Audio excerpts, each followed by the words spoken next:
is a gray, drizzly day, and it suits the mood of this arch rivalry. The lights are on, the temperature mild, 44 degrees, but cool and rainy conditions.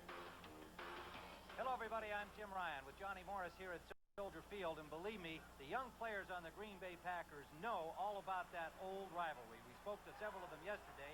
They are pumped for this game. And last week, Randy Wright, with 3 touchdown passes, had his best game as a Packer, and they beat the Tampa Bay Buccaneers, and Horace Gregg, his coach, feels maybe he's now got himself a quarterback. Well, Johnny Morris, the quarterback story is obviously right here in Chicago today. It certainly is, Tim. Jim McMahon will be starting for the first time in 4 weeks. His shoulder is not 100%, and it won't be until he has an operation after the season. But Mike Ditka wants some spark on the offense, and he knows that Jim McMahon can provide it.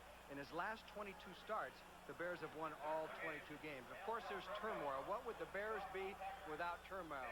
McMahon is a little bit upset at Mike Ditka for the acquisition of Doug Flutie. Some of the defensive players question McMahon's willingness to play, but they know once he gets out on that football field, he is a winner. The Packers know that, too, and they're going to test him early. They make no bones about it. They're going to blitz him. They're going to test his arm.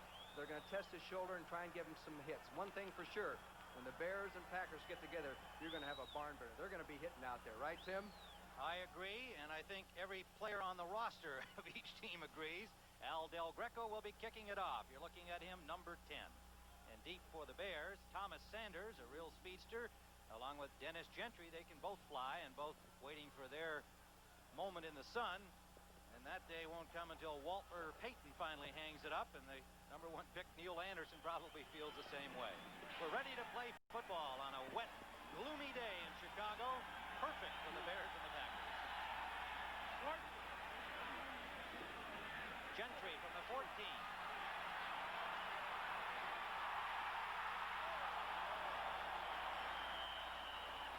Tripped up at the 35 by Eddie Lee Ivory, or he might have gone the whole way. They'll spot it at the 40-yard line. Chicago first down, a 27-yard return. Alfonso Carricker, Charles Martin, and Robert Brown will be after Jim McMahon. The linebackers, Tim Harris, the good-looking young rookie, Randy Scott, Brian Noble, and Bobby Leopold. And a tough physical secondary, Lee, Green, Stills, and Mossy Cave.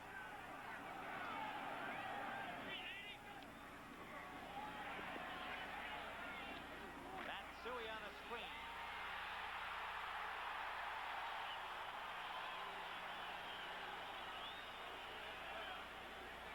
First down on the first play at the 50-yard line. Payton and Suey, the running backs.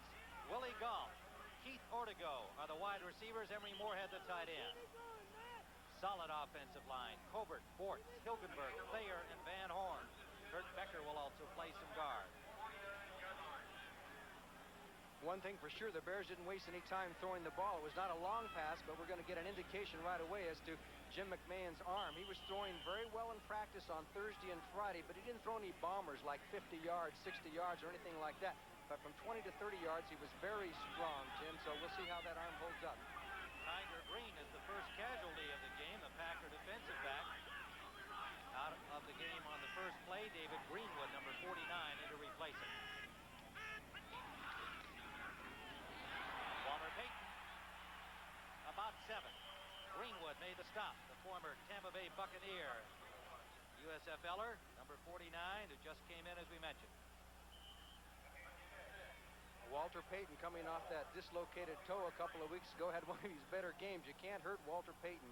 12 years now, he's missed only 1 game, and he is just something else. We'll talk about how he conquers injuries a little bit later in the telecast, but the Bears are moving right down the field. The Packers defense has improved the last 5 games. They have stopped teams pretty well, allowing only 2.9 yards per carry on the rush, so we'll see how they do on this drive. 2nd and 4, they gave Payton 6 on his carry. Payton again. Into traffic at the line of scrimmage, got 2 yards to the 40-yard line. Robert Brown, number 93, tripped him up.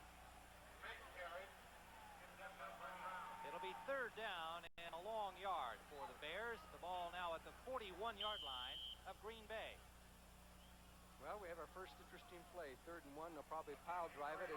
As you know, the Packers have changed their defense. They mixed their 4-man line now with a 3-man line, using Tim Harris, number 97, as the up lineman, sometimes as the down lineman. Numbers 97 is a key guy for the Packers. So here's our first crucial play. Tiger Green back in defensively for Green Bay. Payton appears to have the first down. Seldom do you see him not get a yard in a situation like that. They went with the bread and butter and early fisticuffs. Downfield, Stills and Willie Gault having their little set-to. And Stills, the man you may recall from Game 2 a year ago, altercations with both McMahon and Matt Suhey, a hit on Suhey that really riled the Bears. And you can see referee Jerry Markbright, I suspect, is going to have a little huddle with these guys saying, let's keep it clean. I don't know if he'll be very successful. These two teams don't like each other, but he is having a conference with both teams. Let's take a look at Willie Gault. He's number 83, blocking on Stills 29, and then he takes him by the head and says, got the hammer lock. Then the old little defensive face mask. There's a nice little conversation they're having along the way. But Ken Stills is a hard hitter, aggressive type of football player, and the Bears haven't forgot some of the things he did last year, but they say the Bears did the same to them. First down, McMahon going for Gault, and almost picked off, broken up by number 24, Mossy Cade.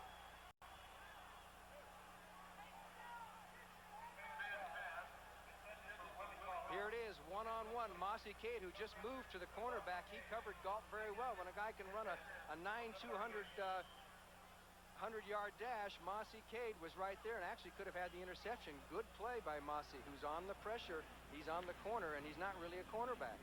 Moved over from the safety position with the various injuries earlier in the season, and Cade so far has responded well. 2 interceptions to his credit, 54 tackles. He's a hitter. They got a lot of them on that Green Bay defense.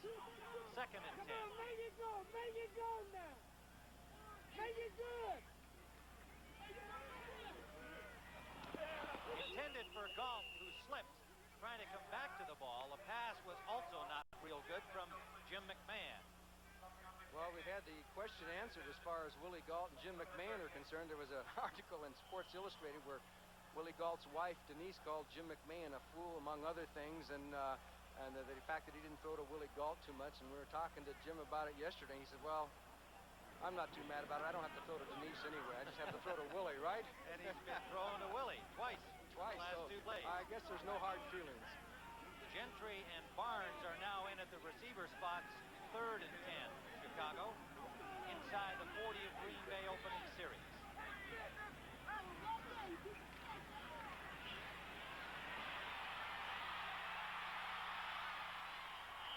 Sliding in and tempting fate at the 30-yard line. 3 Packers to meet him.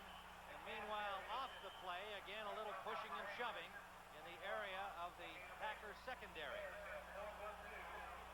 McMahon about 2 yards short with his scramble, leaving 4th and 2. It looks like they're going to go for it. Butler certainly could kick one this far. It would be about a 46-yard field goal, but the Bears are going to go for it on 4th and 2. Mike Ditka has never been called conservative, even though sometimes they run the ball a lot, but he has always been, play cards with him and you know he's not conservative. He's sartorially splendid today. He certainly is. Cap. Raincoat, 4th, a little less than 2. They're going. McMahon, a little jump pass intended for Suhey, and he was off the mark. Now, oddly enough, Johnny, in watching him in practice, he seemed to have more trouble with his short passes than he did with those medium-range ones you described. And I guess that's that rust and lack of touch of game competition. And I think he rolled left, too, which makes it more difficult for him. We'll be back in just a moment. No score. Tim Ryan and Johnny Morris, Soldier Field, Chicago. 11:04 to play. We've just watched the first offensive series by the Bears, ended with a 4th and 2 at the Green Bay 30-yard line, an incomplete pass. The Packers' first offensive play. And it looks like the sun is trying to break through. The weather is improving in Chicago. Defensively against Randy Wright, Hampton, McMichael, Perry, and Dent. The linebackers, Wilson, Singletary, and Marshall. Secondary of Richardson, Dewerson, Fensick, and Vesty Jackson, the good-looking rookie on the right corner. First down, audible. Wright nearly stumbled. Interception. Loose ball. Out of bounds. It'll be Chicago ball. Mike Richardson, his 6th intercept of the season.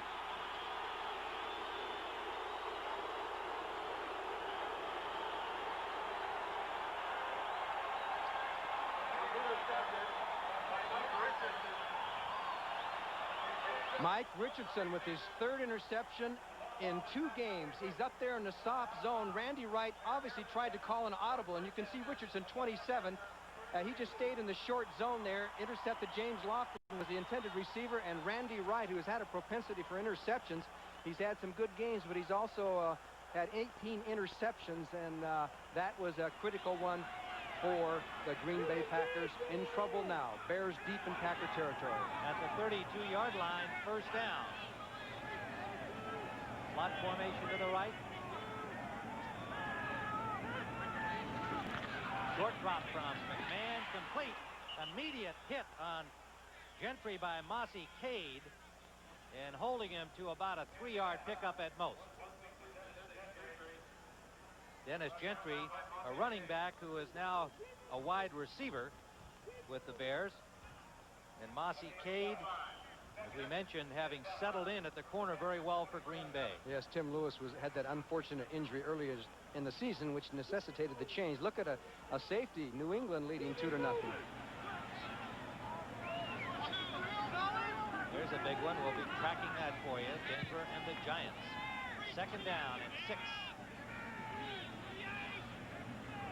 I formation this time for the Bears. Walter Payton.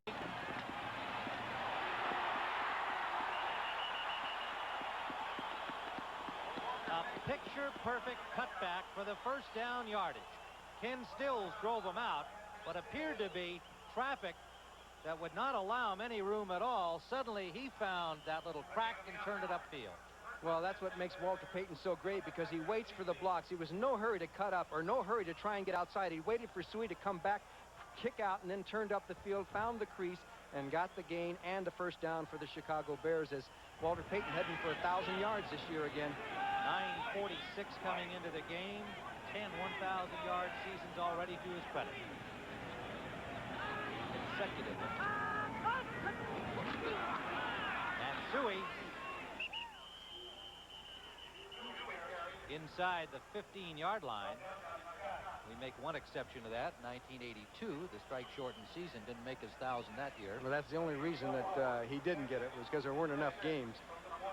And you may notice on Jim McMahon, he's decided to wear his gloves today.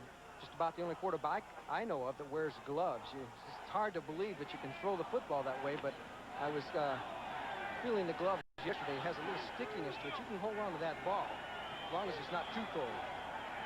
2nd down and 6. Bears at the 15 of Green Bay. Matsui inside the 10, close to a first down. They'll have about a yard, and 3rd down. Mossy Cade and Tiger Green combining on the hit. Bobby Leopold getting into it, the linebacker. Matsui might be headed toward his least productive season as a Bear. Just 158 yards rushing. Hasn't had the ball as frequently. Well, he split the duty with Calvin Thomas a lot more, but he's very valuable as a pass receiver and in tough yardage when you need it. They need it here. 3rd down, a yard and a half.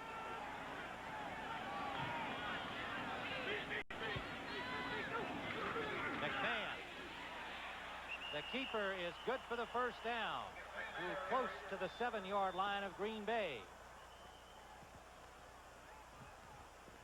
Well, Forrest Gregg himself indicated that Jim McMahon was a marked man today. He said his players had been reading his lips, is how Forrest put it, meaning they've been reading the clippings of McMahon comments, and on his radio show in Chicago had been critical of the dirty play that he described of the Green Bay Packers, and Forrest Gregg said, my guys are going after it. He also made reference to the fact that he thinks that Jim McMahon talks a little bit too much out on the football field to his players, and they want to shut him up. So obviously hard feelings between these two teams. 1st and goal, Chicago. No score, first period. Suey dives over the 5-yard line. Met there by Tiger Green.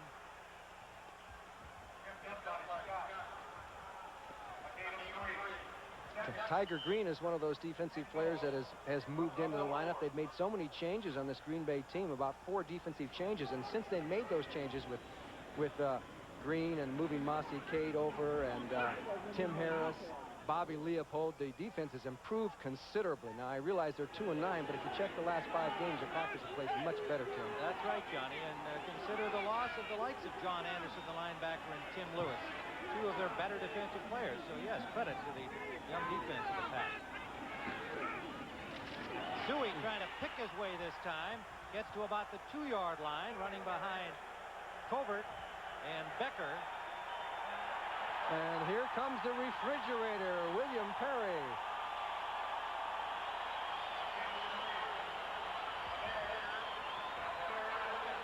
It was against Green Bay that Perry made his offensive impact last year. But with his weight problems continuing this season, Mike Ditka did not restore him to the offense until last week. And he has lost 10 pounds. He was up to almost 340. He's down to about 330 now. Yeah, that's like one bland muffin, though. Perry. And they stop him. And there's a little extra hit there, and the ball came loose. Who's got it? Packers say they have. And it is Green Bay ball. The fridge coughed it up. Okay, let's see if we can see how the Packers emptied the refrigerator right here. He was coming full force. They got underneath him. The big thing you have to do with somebody that weighs that much is somebody hit him down there around the legs, and he couldn't get up. The ball comes loose. You can't see anything there. It's kind of tough to tell, but anyway, the bottom line is that the refrigerator fumbled, and Green Bay has it on their own 2. Well, the fridge gets to stay out there and try and get it right back. Let's see what Randy Wright and company can do.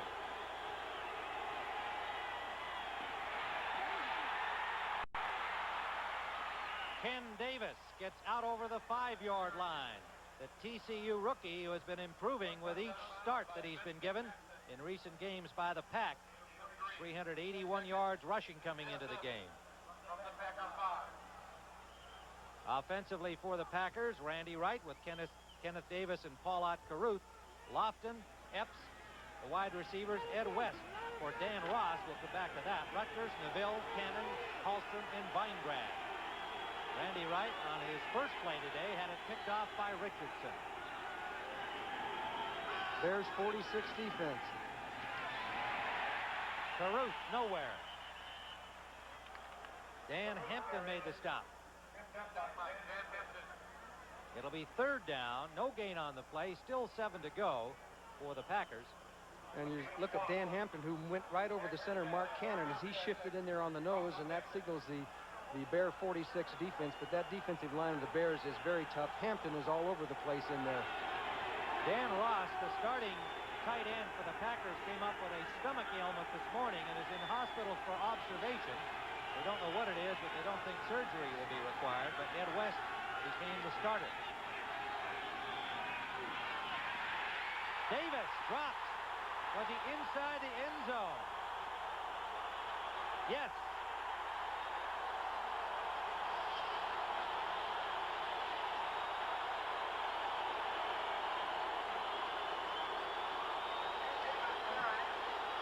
Unbelievable how Hampton and Wilbur Marshall got through there. As you can see, he didn't even reach the line of scrimmage. Just sneaked through there, Hampton, with nobody touching him. A mistake in the Packer offensive line. Hampton was right over the center, number 99. He beat the block, got through there, nobody touched him, made the safety. 2-0 Chicago Bears.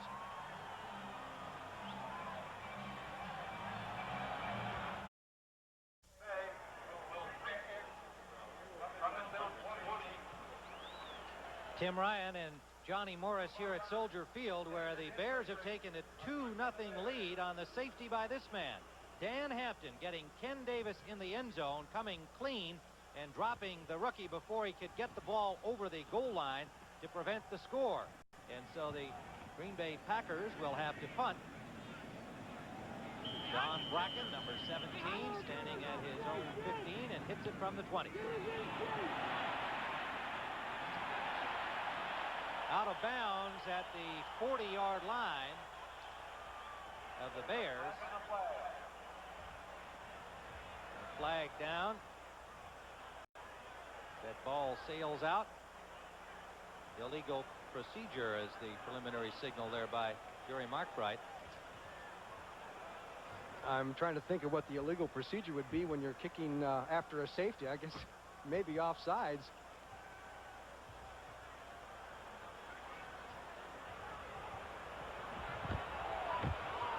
Well, this Thursday, the Packers get right back into action. The traditional Thanksgiving Day game at Detroit against the Lions.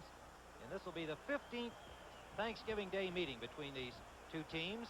You'll see it here on CBS Sports at 12 Eastern Time. The Detroit Lions with young Gary James starting to make an impact. Some talk about Chuck Long getting into the quarterback slot. And the Packers for the second game this week. This one bounces out of bounds at the 32-yard line. And the Chicago Bears will start from there.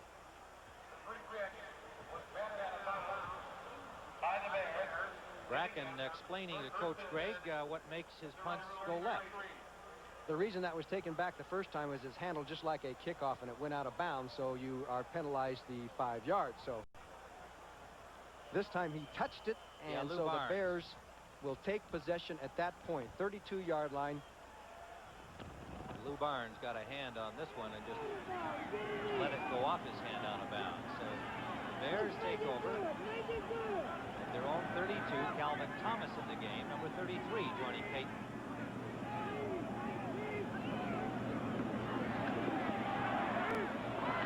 Thomas hit as soon as he got the ball. A good defensive play by the rookie Tim Harris. Flag down on the play.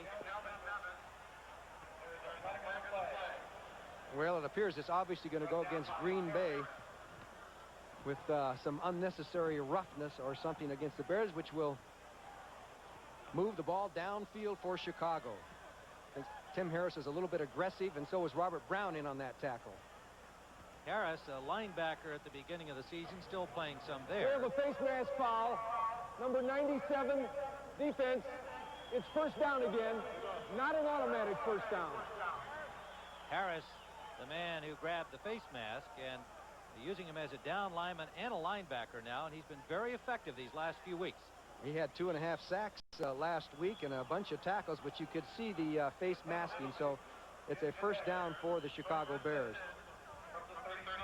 Harris working in the linebacker spot formerly occupied by John Anderson. There's Greg, and he likes what Harris has been able to add in this dimension of what Greg says you're going to see more of a mix of defenses. He's doing it. He's seeing it more around the league. Some 3-4, some 4-3. You have a guy like Harris, he fits that idea very well. He can play as a down lineman and as a linebacker.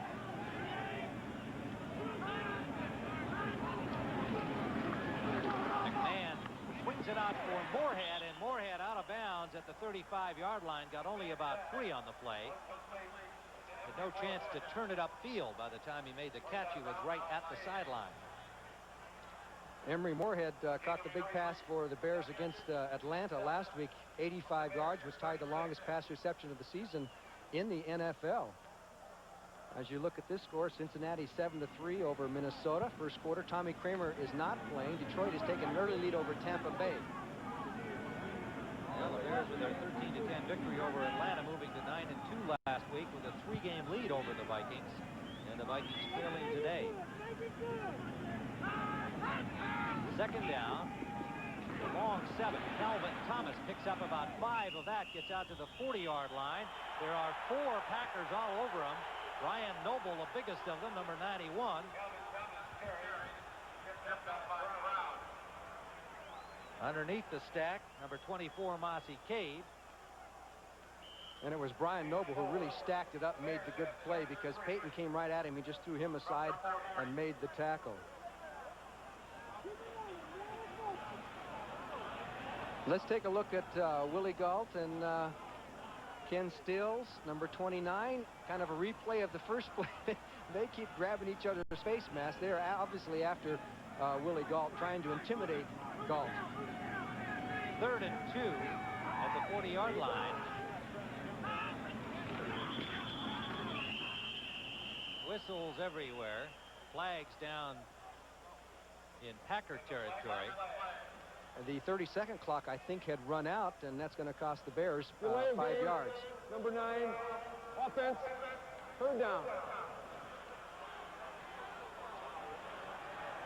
Well, that might be a little rust, too, for McMahon. Well, the Packers have threatened to blitz. They haven't blitzed all that much so far in this game, but McMahon is a quarterback who says, I love teams to blitz because he calls so many audibles. He's such a smart quarterback. And he says, let them blitz. I want them coming. I'm going to dump the ball, and we'll kill them if they blitz. McMahon passing at 55% on the season. 5 touchdowns, 5 interceptions. Back after 3 games out with that shoulder injury. Here they come. Incomplete. Had it been caught, would have been out of bounds, intended for Dennis Gentry.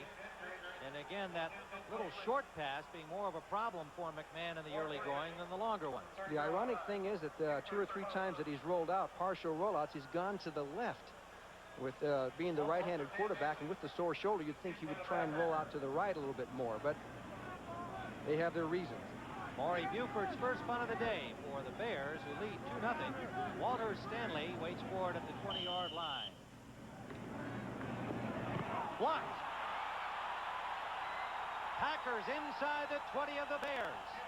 Tiger Green, number 23, came in clean, and a big defensive play gets the first down. Green Bay at the 19 of the Bears. And you talk about coming in clean. Look at number 23, Tiger Green. He's right in the middle, comes in right off the center, comes straight up the middle, and nobody picks him up. He puts the block on. The Packers have a big break. They're down to the 19-yard line, and boy, did they let him through. And there was one of the Bear remaining backs who should have knocked him before he went out. It was a mistake, as Tiger Green, one of the new men in that defensive lineup, does the job. Great opportunity for the Packers. Down by 2. First period. Caruth and Davis, the running backs. Davis tackled behind the line, shakes it off, and battles for about 5. Good effort by the rookie from TCU. Their number 1 choice. Said yesterday what he's really recognized in the pros as compared to his college days is that instead of being 2 or 3 guys who can run as fast as he can on the field, almost everybody can. That's right. Everybody on that play, because the Bears blitzed everything, and actually only an individual effort by Davis avoided a 5-yard loss. Randy Wright's the guy that's on the spot now after that interception he threw early in the game. 2nd and 6 Packers. Davis again. Stopped this time at the line of scrimmage. The force led by Dewerson, and then Dan Hampton ranging over with Richard Dent to pull him down. We have another little scuffle downfield. Wilbur Marshall was involved in that one, number 58, with one of the Packers. And you talk about an intense football player. Now let's watch number 58, Wilbur Marshall. He's on the other side of the line of scrimmage. He chases over there because that's what they're taught to do, keep chasing in case somebody cuts back. And boom. Was that Lofton? Ed West. Ed West. 3rd down, Green Bay. Epps in motion. Blitz. Wright unloaded a little too soon with that blitz from Singletary. Stanley, the only man on that side of the field, but not headed in the direction of the ball. Mike Singletary, who had that pulled groin for a couple of weeks that kept him out of the lineup, but he got through Scott clean that time, and Wright did a good job of just getting rid of the ball. Had an interesting series of events here for a 2-0 game. Yes. The Bears going on 4th down and 2 at the Green Bay 30. An incomplete pass, and then an interception on the first Packer play. This is Al Del Greco from the 24-yard line. And it is wide to the left. Del Greco.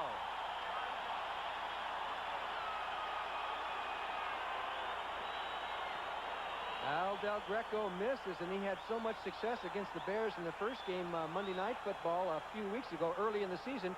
He kicked 4 long ones against the Bears. Del Greco himself can see that he has missed the 34-yarder. It's still 2-0 Bears. Share your Thanksgiving with John Madden and Pat Summerall as the Green Bay Packers take on the Detroit Lions. It all starts with the NFL Today Thanksgiving on CBS Sports. Tim Ryan and Johnny Morris at Soldier Field. A sellout, as you might expect, for the Super Bowl champion Bears in a rather strange first quarter against Green Bay. The Bears lead at 2-0 on a safety by Dan Hampton, trapping Ken Davis. First down, Chicago. Walter Payton driven out of bounds, well strung out defensively. And it's number 22, Mark Lee, with Randy Scott, who forced him out of bounds after a gain of 3. We started to tell you about some of the strange events in here that have resulted in this. No yards for Green Bay, 65 for Chicago. The Pack has rushed it 5 times for 0 yardage and have not been able to hit on a pass. Now, what happened on the first down after the interception by Richardson of the Bears, Perry fumbled at the goal line. The Packers recovered. Then Hampton scored a safety. Then we had a blocked punt. All kinds of unusual activity. And this time, a host of Packers stack up Walter Payton for a loss of about a yard.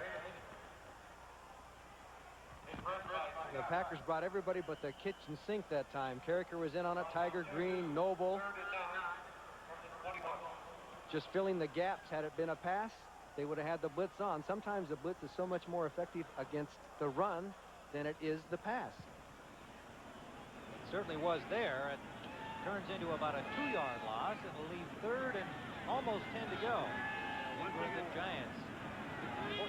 Battle involving both of those outstanding teams. Against each other, they're tied at 3. Man on 3rd down. Intended up the middle for Gentry. Well covered by number 28, Albert Watts, the nickelback. And again, the Bears will have to punt. And did you notice once again he rolled to the left rather than to the right? Every time he's rolling left, and they weren't doing that much in the practice this week, so I don't know if it has some kind of effect on his shoulder situation, the way his motion. We'll be back.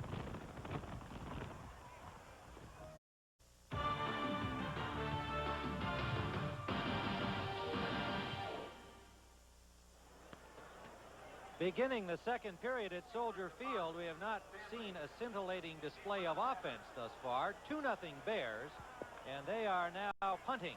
Maury Buford standing at his 5-yard line. Walter Stanley, the return man for the Pack. Buford with an average of 41.2 on the season.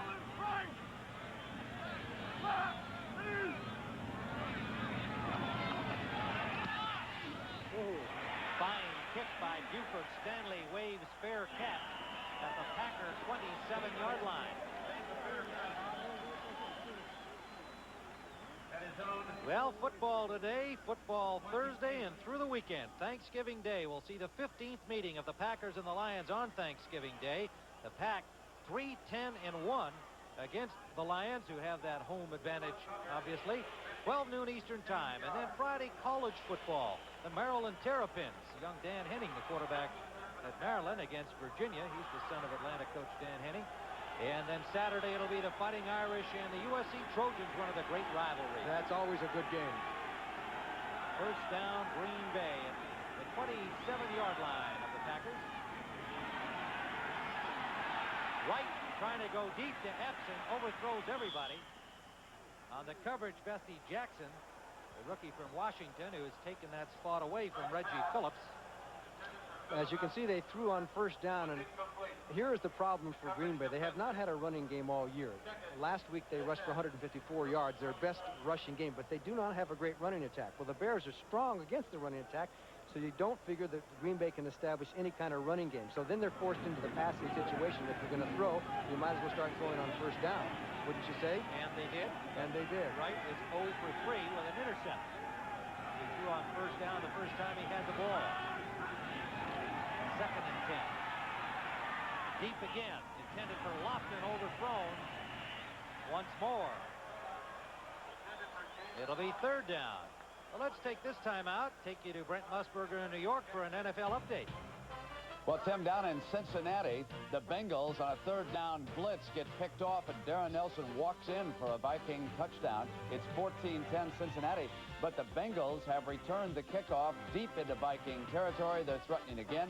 Let's go back to Tim and Johnny.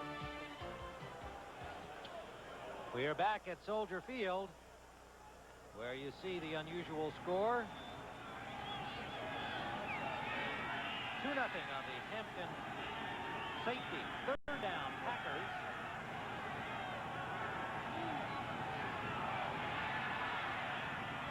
Philippette grabbed by the ankle by Wilbur Marshall, held to about a 7-yard gain, and they will have to punt. They tried to throw underneath the coverage there. There was no blitz by the Bears underneath the linebackers, and I thought Wilbur Marshall was going to take the 2 legs and make a wish for Thanksgiving there for a second. He got a hold of Epps' leg because Epps tried to come back around here. He grabs a hold of that leg and says, make a wish. But he stopped the first down. Bracken's punt. Taken by the little guy, Lou Barnes. Forced out at the 30-yard line. I'm not sure what that is except Swiss cheese, I assume. Your guess is as good as mine.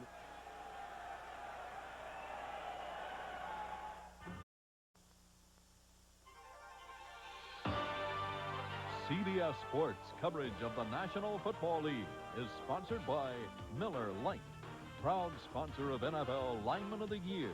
There's only one light beer, Miller Lite. Honda, who invites you to experience the Prelude SI at your local Honda dealer. And by Unisys, the combined power of Sperry and Burroughs. Unisys, the power of 2.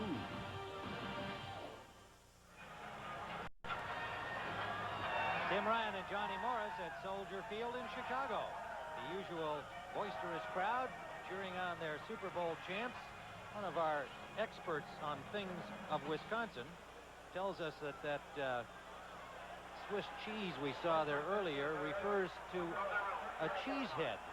Somewhat, is that a derogatory term intended so, evidently, for citizens of Wisconsin? That gentleman may have a problem getting out of the stadium. First down, Chicago. Complete. Ortego dropped the ball. Now, did he have it? No. Incomplete. Ortego had the ball and was probably hoping it was ruled a completion, a fumble, and a recovery, but it was not. No such luck. He had a lot of room down there as he drove him off, came across the middle. McMahon did a good fake and had plenty of time to throw the ball. And Keith Ortego, his greatest strength is he catches the ball. Well, that time he did not catch it. The old fundamentals, bring it into the breadbasket and hang on. Keith Ortego, they call him White Lightning. Ortego from McNeese State, Louisiana boy, Cajun, and quite a good story of free agent making starting wide receiver spot on the Super Bowl champs. 2nd and 10. McMahon forced from the pocket, will run it, a lot of room. Diving in at the 47 of Green Bay.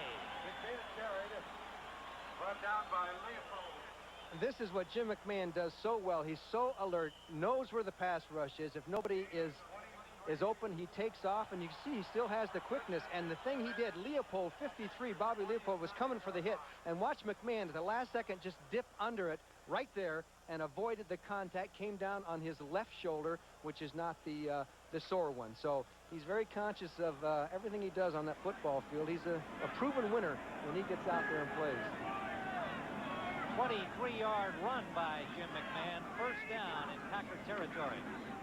Matt Suhey behind Van Horn, and Thayer picks up about 3. Brian Noble made the stop. Mark Bortz had to leave the game earlier with a recurrence of an ankle injury that bothered him last week in the Atlantic game. And Kurt Becker has been in at the left guard spot. But Mike Ditka plans to use Becker for both Bortz and Thayer anyway. He's really got 3 starting guards. He regards them as interchangeable. And so is that hat he's got on. What do you suggest? It just doesn't look right in that hat. 2nd and 7. At the 45-yard line.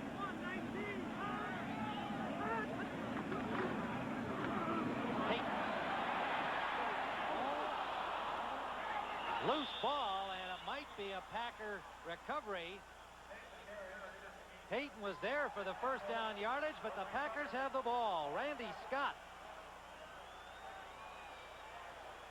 Looked like Payton got turned around on his back with the ball exposed here, Johnny. It should have been a big play because the Packers blitzed up the middle. There wasn't that much pursuit, but as he made his contact here, he usually hangs on pretty well, but it was jolted loose. So Randy Scott, 55, right there, reaching down for it, and he has got it. Green Bay comes up with another critical turnover.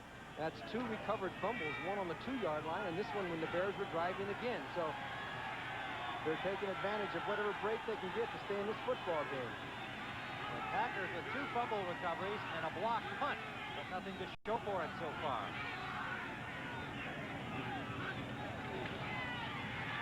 Right play action. Philip Epps, first down, and Epps in pain looked like he just turned his ankle or his knee before any contact was made.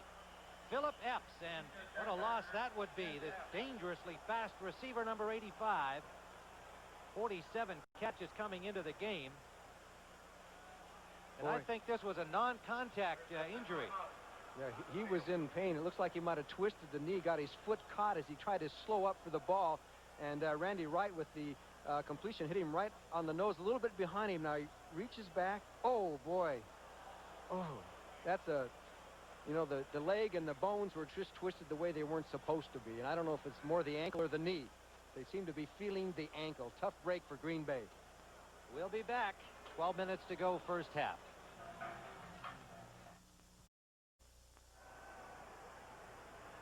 Well, the good news is that Philip Epps made it off the field under his own power. But the bad news is he's in some pain and receiving attention. The first down made by the Packers, the reception by Philip Epps. And you can see that offenses have not dominated. The Bears 95 yards to 19. That's total yardage, folks. And Chicago had the ball 12 minutes and 30 seconds of the first quarter and turned up only 2 points on a defensive play. Hampton trapping Ken Davis in the end zone. That will not make this man smile. Inside the 50-yard line, Chicago territory, Packer first down.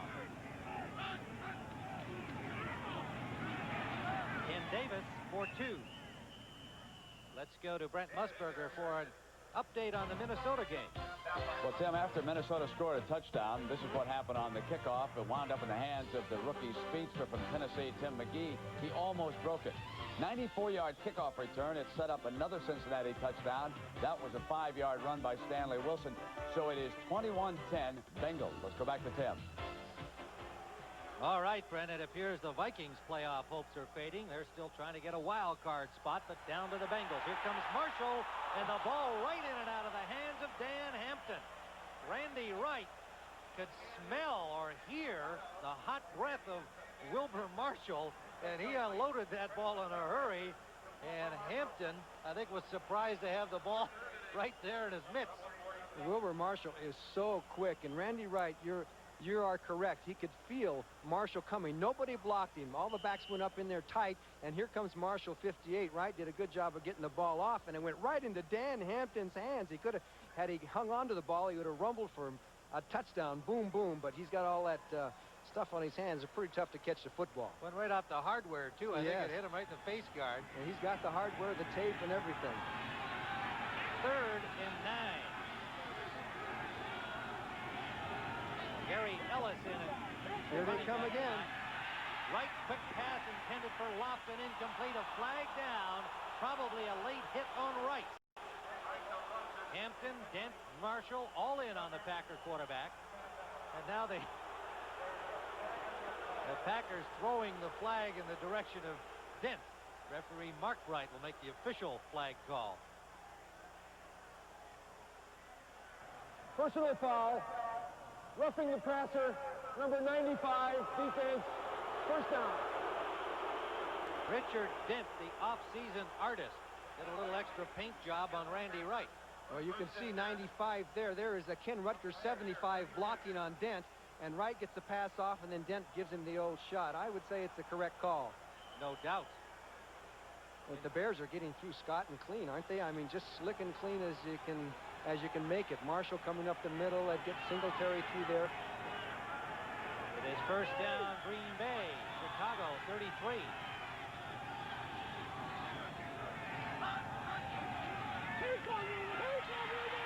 Wright going deep, has a man, and it's incomplete, intended for Stanley. Walter Stanley had a step, and Wright threw it about a yard too far for the speedster from Chicago South Shore High School.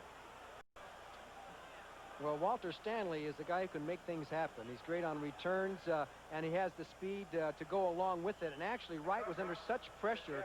That was a pretty good pass, considering the pressure that he was under. He just barely got rid of the ball. But Walter Stanley can do a lot of things, and they don't lose a lot. I mean, sure, you lose a lot when Epps is hurt and can't play, but Stanley's got quickness and speed, too.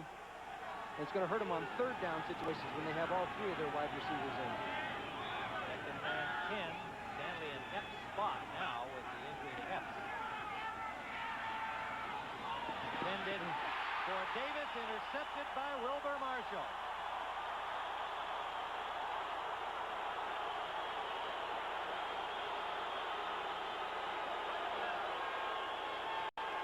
Second interception of the day by Randy Wright. And for Wilbur Marshall, his fourth pickoff of the season. Just not the right touch for Randy Wright. Wilbur Marshall's running with Davis, a linebacker running with him, and he's right there with him. And the pass was a little bit short. Marshall on the play. The Bears stopped Green Bay.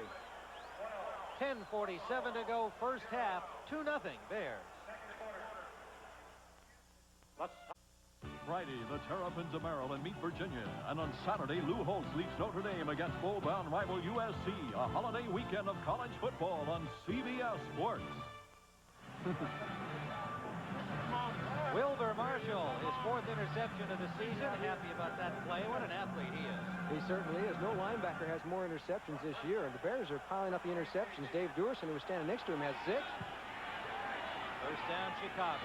High formation from their own 17. Tim Reitman, the tight end, comes wide to the right. A little unusual look. Suey. Met by Randy Scott, gets about 5.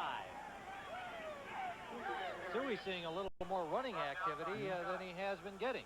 And that was one of the reasons there. He met Randy Scott head on and went forward another 2-3 yards. So Matsui having one of his better days so far. That time they put the tight end Reitman way out and had Mark Lee on a mismatch because Lee covering the tight end.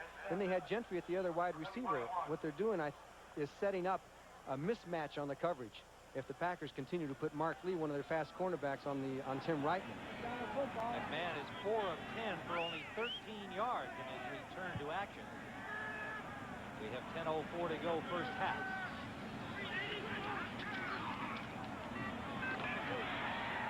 Gets lots of time trying to find a man and elects to run. Into the jaws of the Packers again at the 40-yard line. And Alfonso Carricker and Randy Scott stopped him. A first down, Chicago. Okay, on the replay, you'll see number 83 is Willie Gauld. He goes down the field and across. Now, McMahon is flushed out of the pocket. Now, Gauld appears to be open. However, there is linebacker coverage underneath. But Willie says, hey, throw me the ball. But McMahon decides to run, and it was very interesting what McMahon did. He didn't go out of bounds, did he, Tim? He didn't head for that sidelines. He turned up the field and took his chances for the extra yards. So Mike Ditka can't get him to change. 51 yards, he's leading the rushers. 4 carries for 51 yards. First down. Sideline complete. Dennis Gentry battles and has a first down in Packer territory where Bobby Leopold ties him up. Dennis Gentry, with the acquisition of Neil Anderson, the #1 pick from Florida, and Thomas Sanders coming on so well in his second year, they've moved Gentry out to the wide receiver spot. He had been Peyton's caddy for about 4 seasons. Well, he's getting to do more things this way. Of course, Dennis McKinnon not coming back this year was one of the reasons he moved. So with Gentry and Ortego, they've done okay at that other wide receiver spot. But the key again was McMahon. Did you see how he floated in that pocket so nicely? Had zip on that ball out to the sideline. 5 of 11. First down. Chicago, 49-yard line. intended for Suey. A Packer got a hand on it. Might have been Robert Brown getting the paw up there. And Brian Noble was in there and gave McMahon a little bit of a shot after he threw the ball. Robert Brown, number 93, and Jim McMahon checking the signal. Well, he's taking the signal in from the sidelines, but you can figure about half the time that's not going to be the play it's going to be called. He'll call audibles whenever he wants and has been successful. I've heard Mike says, well, as long as he's successful, we'll go along with it. 2nd and 10.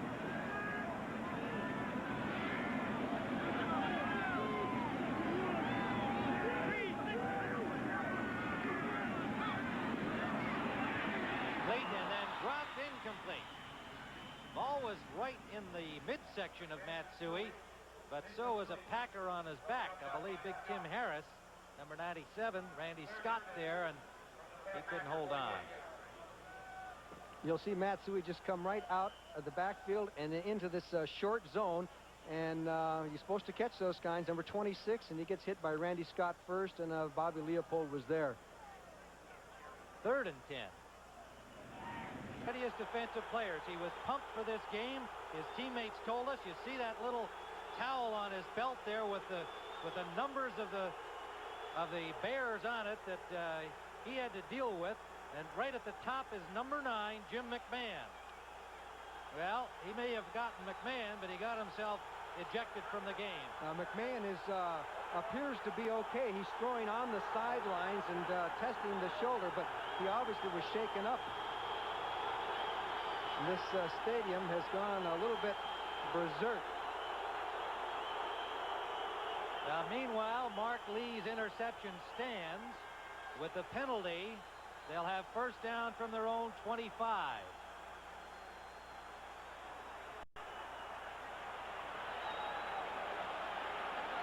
McMahon appears to be all right. But if there's such a thing as a sucker punch in football, we saw it demonstrated there because Martin actually came from behind Jim McMahon, who was looking downfield at the interception. The play well over, as you can see on the replays we showed you. And that's a case of a guy getting himself a little bit too high for the game. I think referee Jerry Markbite was trying to explain to Forrest Gregg that what happened and that he doesn't want it to happen again.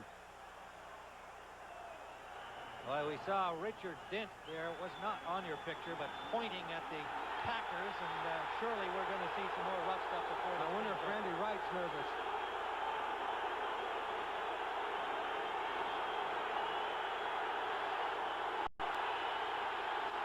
The Bear faithful making it impossible for Wright to call the signal.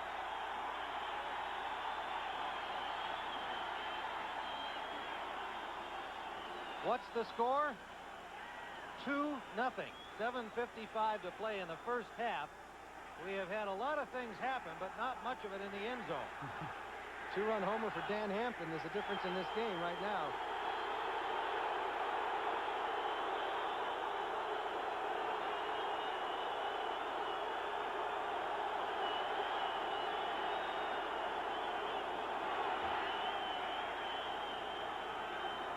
Now the Bears trying to calm their crowd and get the play going.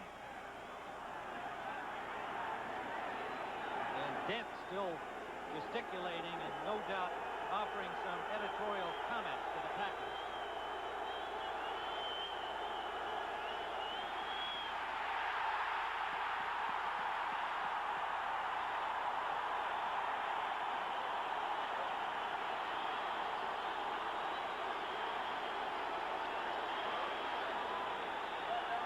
Well, a first-year man from Alabama gets to pay the price.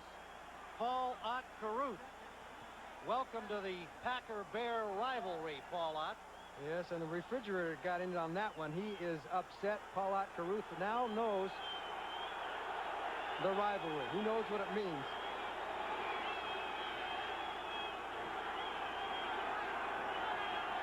Second, a little more than 10.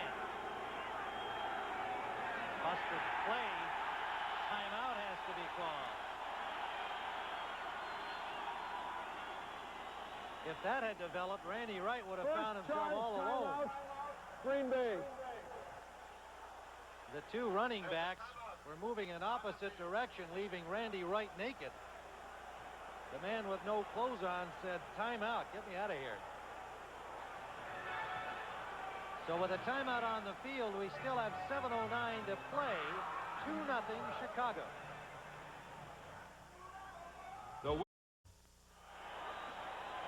There you get a look at Charles Martin's towel there. Number 9 was at the top of his list. And then he had 34, Walter Payton. Some of them he's not going to get a shot at. Why was he going to get golf? Gentry and Galt, he'd have to do a lot of running to catch up with those guys. And he'll have to do a lot more because he'll be watching the rest of this from the sideline. 2nd and 10.5. Randy Wright still with difficulty because of the crowd noise. The Bears are shifting their defense around all before the snap, moving the linemen to over and unders and moving the linebackers around too. And so I think it's confusing Randy Wright a little bit.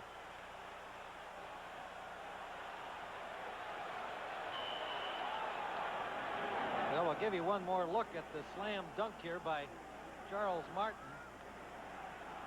With the official right there watching, McMahon just caught completely by surprise. There is Martin now leaving the premises. 2nd and 10. Wright will try again. Tough spot for this young quarterback. Almost intercepted by McMichael. Intended for Ken Davis. Steve McMichael. Randy Wright is rattled, no question. McMichael thought he was going to get into the scoring column. He's on offense down on the goal line, just along with the refrigerators. Played very well on defense. He has 7 sacks. He's one of those guys that gives him 100%, and the Bear defense is obviously sky high now after that incident. Randy Wright is 2 for 10, 19 yards, 2 interceptions. Coming off a solid week against the Bucks. But that was the Bucks last week. This week it's the Bears, Super Bowl champions, #1 defense in the NFL. Here they come. Dent.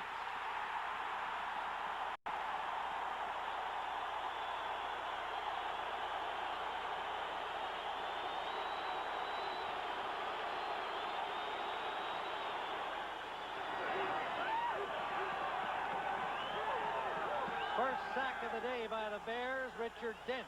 7.5 on the season. The sack man, number 95. He gets around Rutgers and just runs down Randy Wright from behind. And when you rile up a Richard Dent, watch out because he has 2 speeds. Bracken, it's blocked.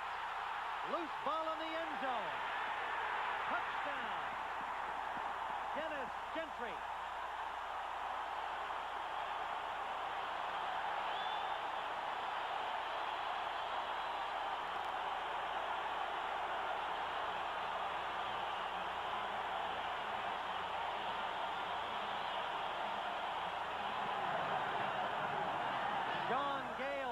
Block. Gentry made the recovery, and the Bears' first touchdown, like their first points, comes on a non-offensive play.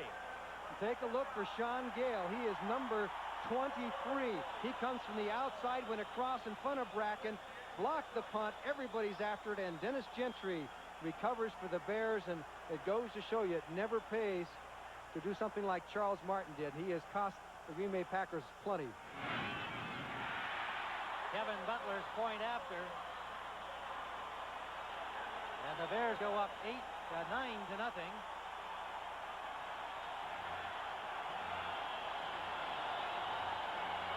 Second block punt of the day, won by each team. Watch number 23. Sean Gale coming from the left. He went across in front of the punter. His angle was correct, and that was the key to blocking that punt. And of course, usually when that happens, somebody from the defense will recover it because everybody's running towards it, whereas the offensive team is running the opposite direction. So Sean Gale comes up with a big play. He's in a little bit more on the Bears' third down defense, too, playing on the nickel situations, although he hasn't been in that much today.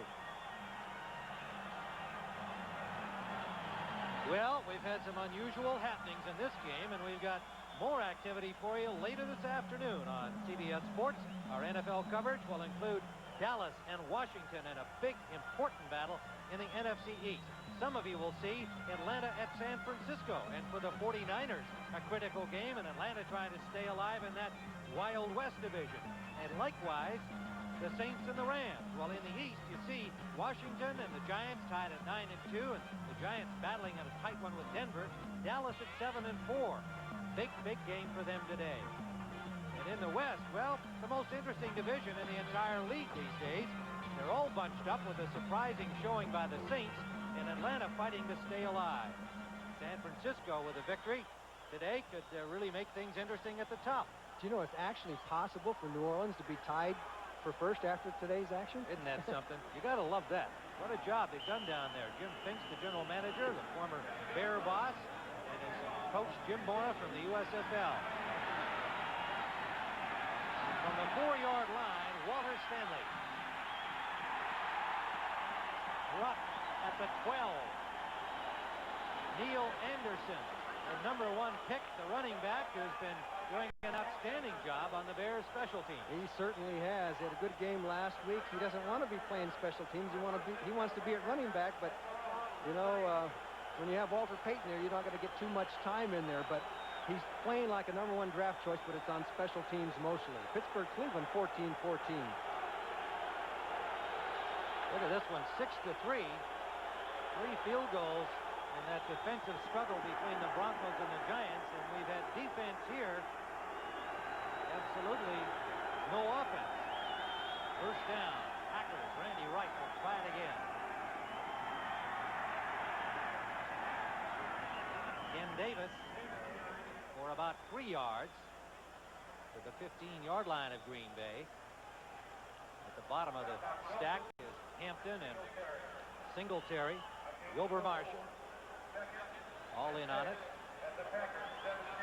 I think it's apparent, Tim, that the Packers are not going to be able to run the ball up the middle against Chicago. I mean, they're just not moving anybody in that defensive line. They've got to go another direction. 4 yards, the best they've been able to accumulate. 6:03 to go first half. And yet for us, Greg told us we've got to run the ball some, or we can't pass it. Davis. Forced out by Mike Richardson. No gain, indeed a loss of a yard.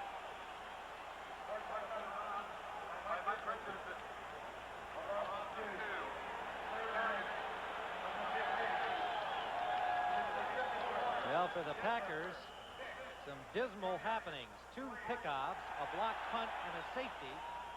And the 9 points on the scoreboard represented right there. And the Bears were number 1 on defense going in to this game, and the Packers don't have very many yards, and they're in a situation now, 3rd and long. Boy, it's going to be Katie bar the door. Watch out. Gary Ellison at running back, Eddie Lee Ivory at wide receiver. Right in a short drop at the shotgun. And unloads in a hurry, intended for Ellis. And again, a little extracurricular activity. Dent.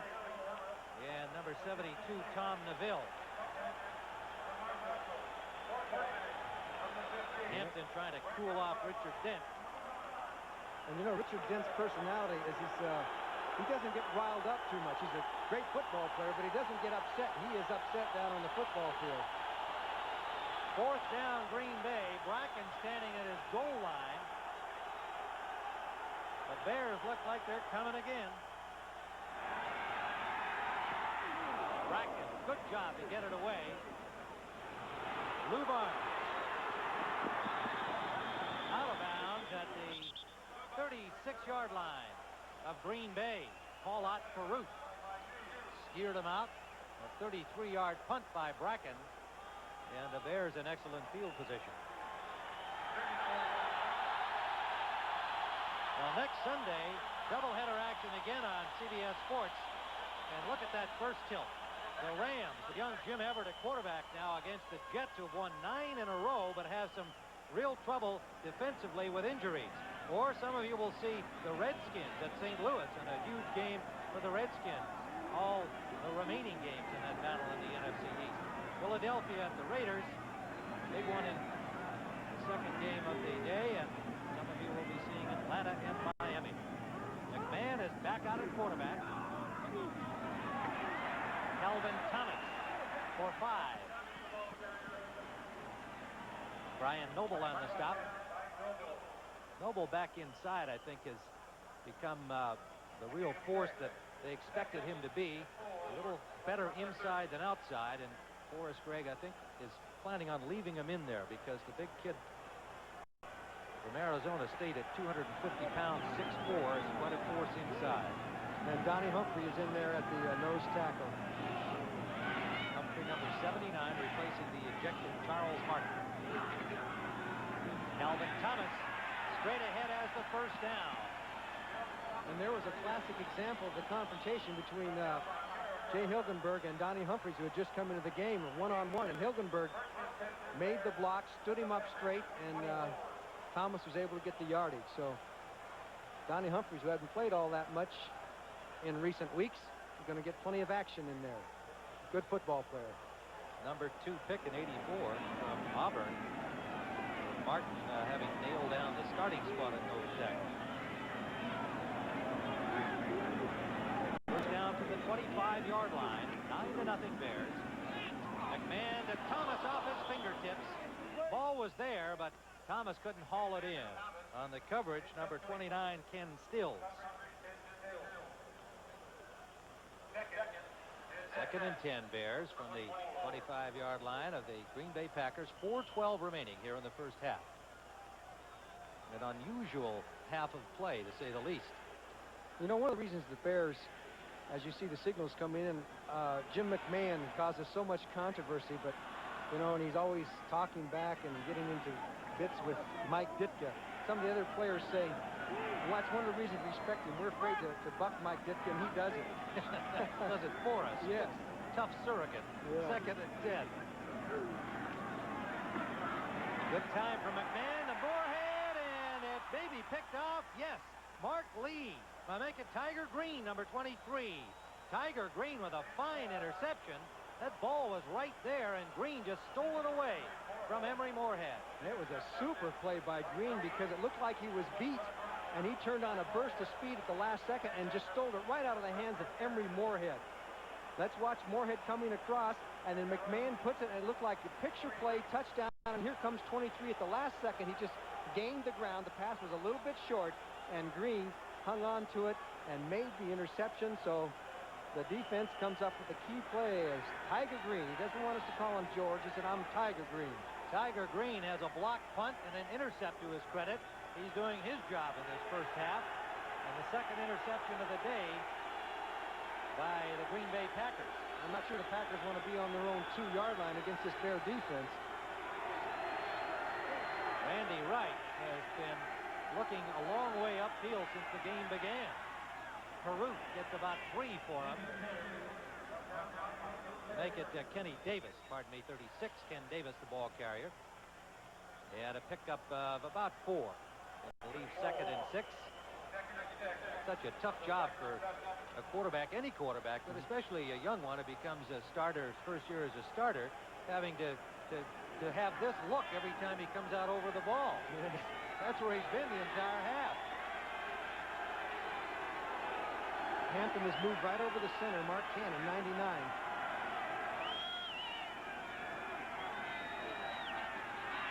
Davis slipped, but there was nowhere to go anyway. He got about a yard, if that.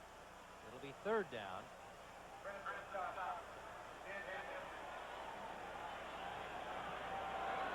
Third down, still close to their goal line, and shortly, with 3:04 remaining in our first half, we'll take you to New York. Brent Will and Mark Mosley will be the guests, the former Redskin kicker. Scores and highlights, of course, and a special feature on Steve Pellure, with Ann Butler meeting the newest leader of the Dallas Cowboys. Third down and 6. Stanley wide to the left.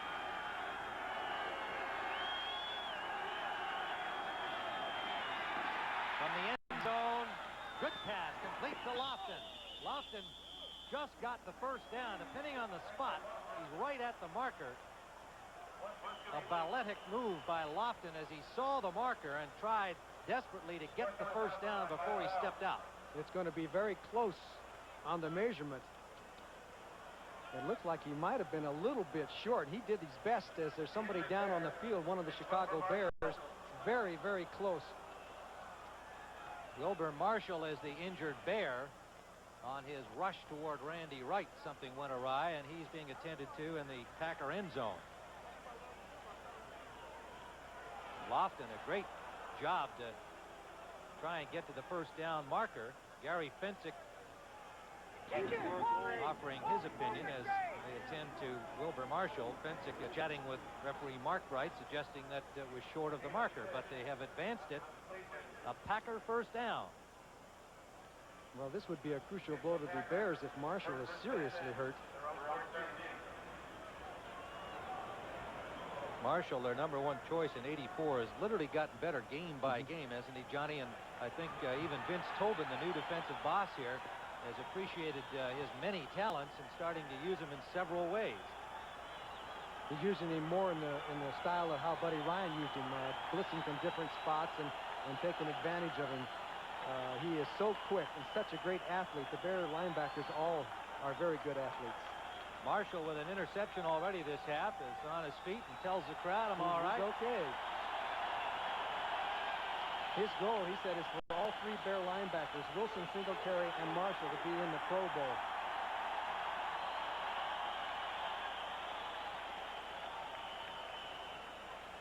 Meanwhile, Lofton's fine reception and move has a first down for Green Bay, and Al Harris comes in to replace Wilbur Marshall. Harris, number 90.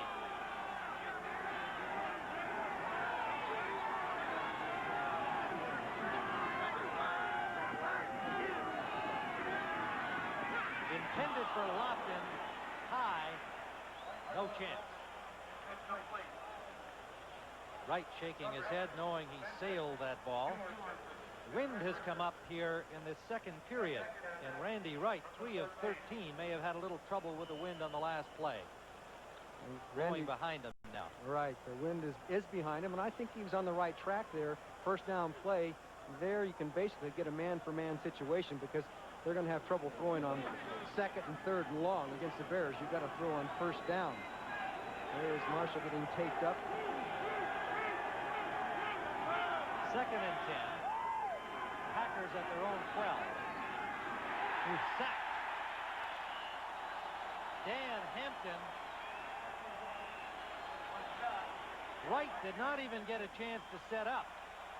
He was just making a little roll to the right, and he ran right into Hampton.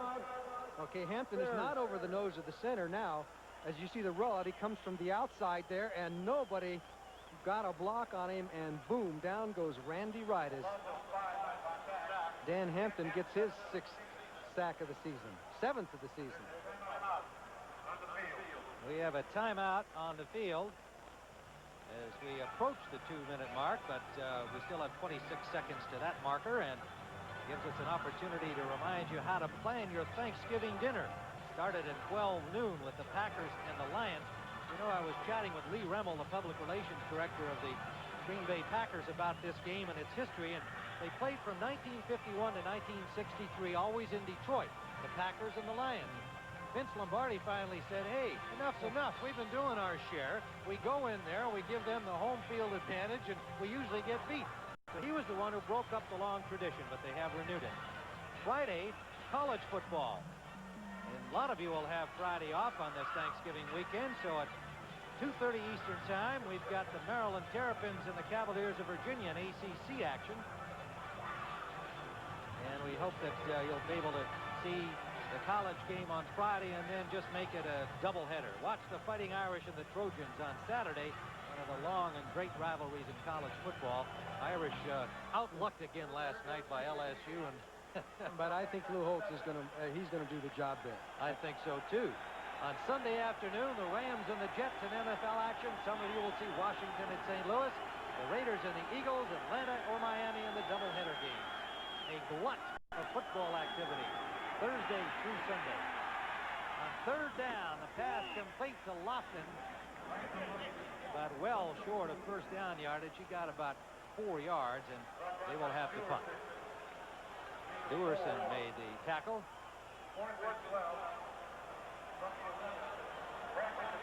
Approaching the 2-minute marker, Bracken from the end zone, and like Randy Wright, he has not had a very pleasant view of the football field at Soldier Field today.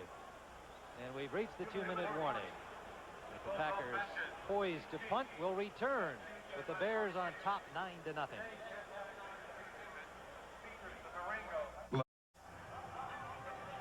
Well, you're looking at Jim McMahon on the Bears sideline. The injury report on McMahon following a slam tackle made on him by Charles Martin was that he simply had his temper bruised. Apparently, he was stunned, but mainly mad. Well, he just said that Charles Martin is going to be the star of his second book, too. I would think. Bracken punting for the Packers from the end zone. Meanwhile, Wilbur Marshall's ankle is injury reported as an ankle sprain. Don't know whether he'll return in the second half. Lou Barnes will be the deep man for the Bears. A near block. Barnes fumbles the ball, and the Packers appear to have it. A scramble. No, a Bear comes up with it. Mike Richardson on the lateral, and pulled down with a good tackle by Albert Watts.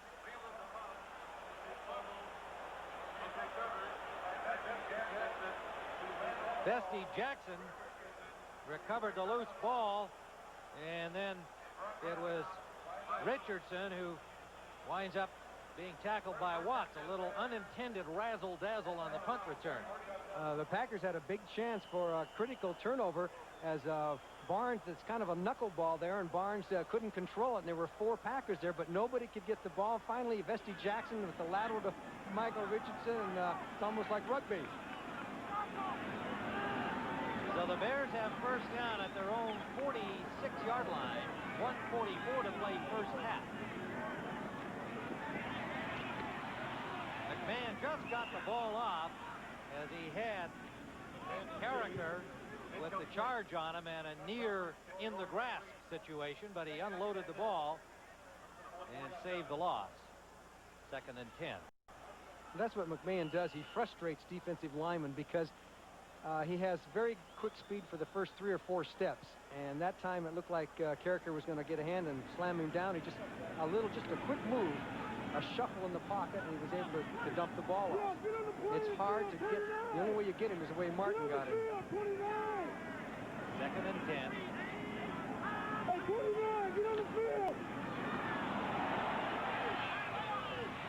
Suey about 4. Tiger Green on the stop.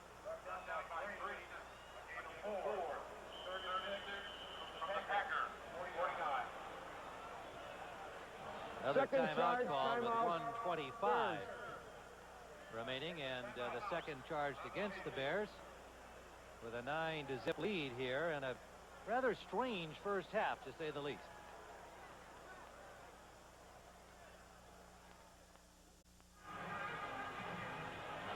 Togetherness.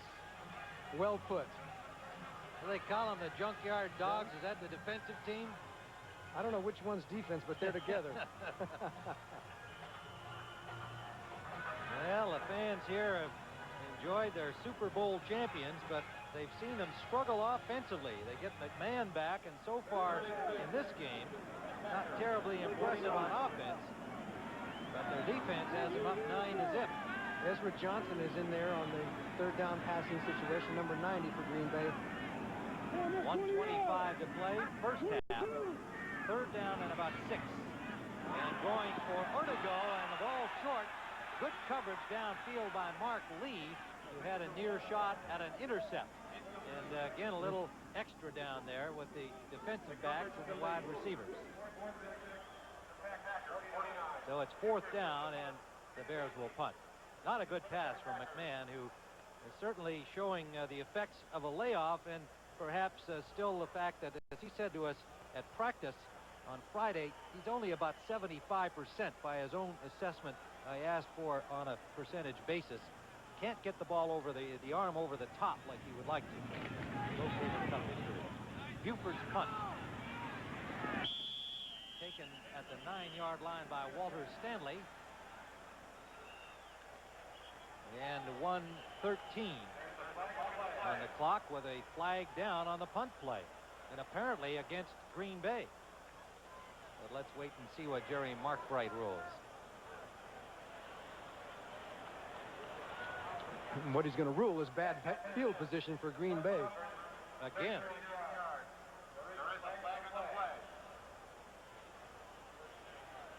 And I think we're going to see an interesting situation here. There's 1:13 left in the half. We have a personal foul, unnecessary roughness foul on number 56. Green Bay, a blow to the head while the kick was in the air. First down. Burnell Dent, reserve linebacker. Will the Packers choose to run out the clock? Or they say if you've got the ball, you go for it. When you're 2-9, you try and go down the field and score. 1:13 with a few timeouts. They're in pretty good shape. But we have to see what the psychology is. Does Forrest Gregg want to put Randy Wright into that kind of a situation? Wright has not done all that well, and the Bears have been awesome on defense. So we'll see how they play it. Lofton and Stanley out to the left side. Ivory out to the right. Epps has not returned from his injury. They bury Ken Davis for a loss. Hampton, what a day he's having. What a shot he gave Ken Davis. Just boomed him back. Third and last charge timeout. Bears. I mean, he's enjoying it, isn't he? He was surprised that Ken Davis was right in his face there. He is something else today, Dan Hampton.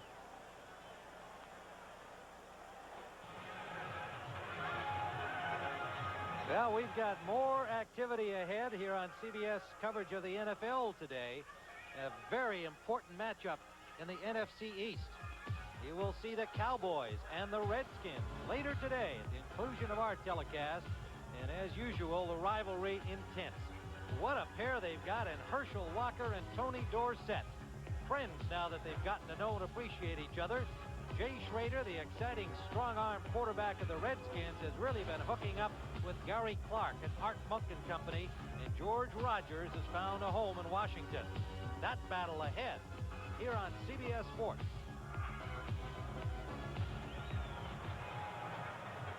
You know, Dan Hampton really did give us a good dissertation on how the Bear defense has evolved this year with Vince Tobin, didn't he? It was very interesting because I think he senses that Tobin, as I remarked earlier in reference to Wilbur Marshall, is now recognizing the actual personal skills of each of the players on his defensive squad since taking over from Buddy Ryan. And Hampton described it well. He said, I think we've now learned his defense.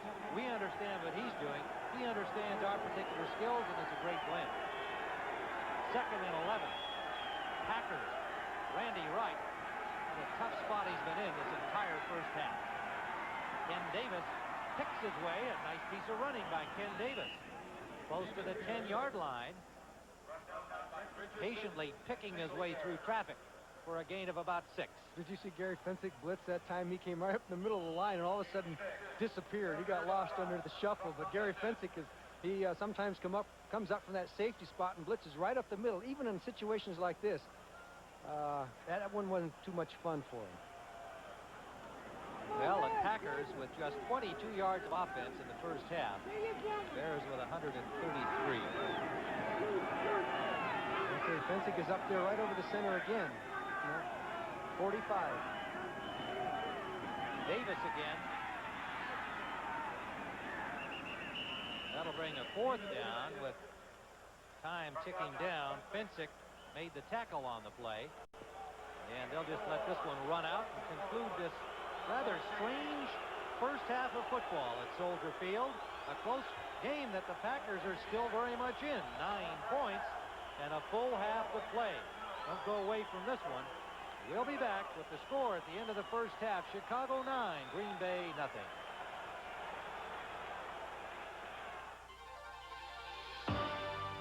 CBS Sports coverage of the National Football League is sponsored by Citizen.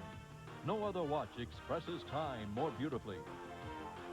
Team Xerox, people and products that help bring out the genius in you. And by Sears.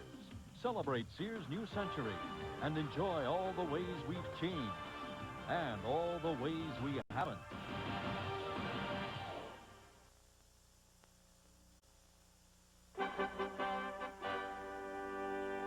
Welcome back to our studios. For Will McDonough and me, a pleasure to have Mark Mosley join us Thank you, this Brent. afternoon. We're having a great time here. Mark, what did you think about the late hit on Bear quarterback Jim McMahon? I think it was an atrocity. I've been around a long time. That's the first time I've seen something that was that blatant, and it really is a shame it had to happen. Well, I'm sure the folks watching the game have seen the video, but in case you joined us late, here it is again. McMahon throwing one of his 2 interceptions in the first half. This is how it unfolded. Charles Martin, after the play, throws him down. If he was going to block and help out with the interception, face him like a man. Fortunately, the McMahon throwing on the sideline after the injury, he returned to action. But notice the towel that Martin is wearing over there on the sideline. His hit list, including McMahon, 2 numbers down after Peyton, number 29, Dennis Gentry. You don't think that Gentry won't enjoy this touchdown after he takes a look at that towel and the videotape replays tonight? Sean Gale with the block, and here comes Gentry, and it's 9-0, even though McMahon is not having an especially good first half. And what can be done now to cut down on violence like this, Mark, in pro football? Well, I would say probably the only way is to start ejecting these guys, not just for the game, but probably for a couple of games or even for the rest of something like that, which was very blatant. I think might even qualify for the rest of the season. Well, I know you've talked to a lot of folks about this. Well, we did the piece earlier in the year about violence, and I remember after it was all over, Al Davis called me up. He said, you should have emphasized more. The difference is this. There have always been hard hitters in the game, but this year, more than ever, more action like that after the whistle. All right, let's take everybody to the scoreboard now and get you up to date with the rest of the action around the league. Minnesota and Cincinnati, this is a while when the Bengals with a 1-point lead, and let's take a look at the action. Boomer Esiason going to James Brooks in the flat. This was the 8-yard touchdown that put the Bengals ahead by 7 points. Then there was a Minnesota score and a big kickoff return as Stanley Wilson had a couple of touchdowns following that long kickoff return. He busted in, and the Vikes were able to come back on the quarterback sneak, and they have made a game of it, and it is 21-20, the Bengals with the lead at the half. Detroit and Tampa Bay, it is 14-10, but the Bucs have closed in here in the third quarter. Well, what about Steve Young? What's his future with the Buccaneers? Well, the one thing that Steve Young does well is he usually doesn't put the ball in trouble. I think he's the quarterback in the league with the fewest interceptions, only 3, and he protects the ball pretty well. He has them back in the game right now against Detroit.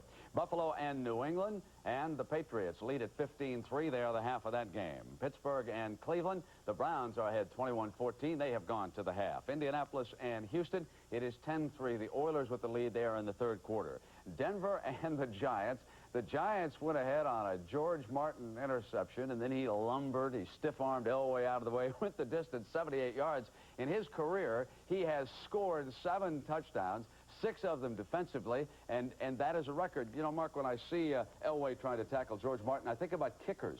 When someone breaks a long kickoff return and you've kicked it off, what do you try to do to the guy?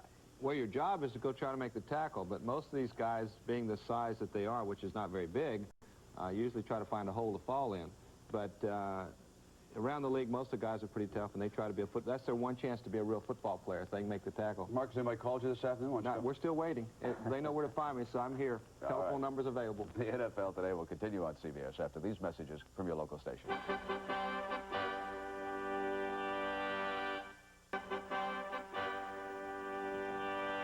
Coming up later today on CBS, our doubleheader game between Washington and Dallas, and that's a critical one for both those teams, but you know, especially for the Cowboys, because they must win to stay in the race in the NFC East. And they'll have to do it without their veteran quarterback, Danny White, who's out for the season with that fractured wrist. But as Ann Butler now tells us, the Cowboys are confident that White's young replacement is equal to the challenge. Most of last season, Steve Pellure was an obscure backup until the second Giant game gave him his big chance. Lightning struck again this season when injuries to Danny White forced the Cowboys to turn again to Pellure. And now the young quarterback must shoulder the burden of leading Dallas into the playoffs. On a team that's made greatness a part of its tradition, comparisons are going to be inevitable. Here, it's not enough to be just a great quarterback. Dallas is waiting for its next football legend. The greatest Dallas legend was, of course, Roger Staubach, the artful Dodger who led the Cowboys to 4 Super Bowls. Steve Pellure has a long way to go to measure up to that achievement, But his scrambling style and dramatic feel for the big play has Dallas fans hoping they're watching a new version of their old hero. Great quarterback. Does he remind you of anybody running? Roger Staubach, to be very precise. You know, Roger had all those attributes. He was a leader. Steve, one thing you can feel with Steve, he believes he can get it done. Sometimes when I see him out there scrambling, making those big plays for those first downs, it does bring back some flashbacks of seeing Roger do those type of things to keep the drives going and keep everybody moving. Yes, I did those things, and I see them in Steve. And from that aspect, the similarities are there. He's a running quarterback with that quiet leadership about him, and that's important for a quarterback to be able to lead your team and assert yourself when you have to. Well, shoot, I mean, I watched Roger all through growing up, and that's a great compliment, but I think it's probably inevitable just to kind of compare the present quarterback with the legend. There are similarities off the field as well. Like Staubach, Pelluer is a devout Christian.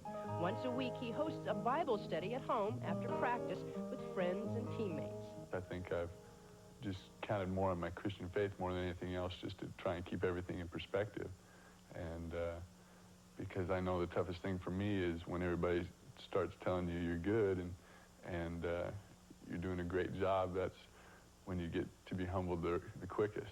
Pelluer's self-effacing manner impresses his boss, who looks for that certain cowboy image. I like to see people with character, because they're the only ones that are going to pull you out of the valleys you get into, the people with character. And so we build on that quite heavily, and that's probably the reason I drafted him. So the Cowboys have another quiet leader. But in his moments alone, Steve reflects on the pressure that comes with that challenge. Well, Irv Cross is standing by in RFK. Irv, how are they going to protect Pelluer today? Well, a great deal of difficulty, Brent. They gave up 11 sacks last week, but really, they might bring in an extra tight end or keep an extra back in the backfield to protect him. They normally have 5 receivers out. They may only have 3 or 4 against the Washington Redskins. Last week, when Pelluer was slacked 11 times, he told me that he had some problems picking up the blitz. Here you'll see one blitz. The San Diego Chargers coming from the outside here, and a defensive tackle coming right up the middle, breaking down his lineman and getting to Pelluer. Now, he makes a couple of mistakes here, Brent. One, he should have called an audible when he saw the blitz, and he didn't do it. And secondly, when the play is run, it's a play-action pass. Look at this. He turns his back to the defense and therefore cannot see the on-rushing lineman. And when he does clear and he stands up, what's he going to see? Number 99 right in his face. He goes down for another sack. When I asked him why so many sacks occurred last week, he said there were 3 reasons. 1, occasional breakdowns with the offensive line. 2, poor play selection. And 3, I should have called audibles against the blitz. I learned my lesson, Irv, and it won't happen today. Irv, I've got a good friend of yours right here, Mark Mosley. You never told me that you were his first coach in the NFL at Philadelphia. Yeah, but I'm embarrassed to say that we brought in a fellow named Happy Feller, and Mark was cut from the club. He had Happy Feller on it. I don't know where Happy Feller is, but I know Mark Mosley's going to the Hall of Fame. Thanks, Irv. He started that. you off. That's right. We started back in 1970 together. Irv was a player coach at that time. All right. Doing a good job. Let's go back to the game you're enjoying now on CBS. At halftime in Chicago, Tim Ryan and Johnny Morris with the Bears on top of the Packers, 9-0. CBS Sports coverage of NFL football continues after this message and a word from your local station. Do you have any? Coverage of the National Football League is sponsored by the Heartbeat of America, today's Chevrolet. Miller High Life. Miller made the American way since 1855. And by Goodyear Tire and Rubber Company. Never matters how far you go, Goodyear takes you home.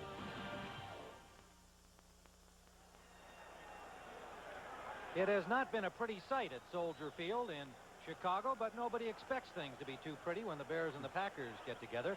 Tim Ryan and Johnny Morris awaiting the start of the second half of a 9-0 football game. The only points have been scored, Johnny, on 2 defensive plays, a safety by Dan Hampton and the block punt touchdown by Dennis Gentry. So it's been a strange kind of a game and a tough one. It's been strictly a defensive battle. The Packers gained only 29 yards total for the entire first half. Now, the Bears weren't all that great either, 144 yards in total offense. So the Bears have committed 4 fumbles, which has kind of kept this game a little bit close. Well, the Packers obviously in a 9-0 game, very much in it with 30 minutes to play. And the opening kickoff returned well up the sideline by Albert Watts to the 42-yard line of the Packers. finally, they get some good field position. Calvin Thomas made the tackle. A 40-yard kickoff return. And Randy Wright finally gets to look into the other end of the field for a change.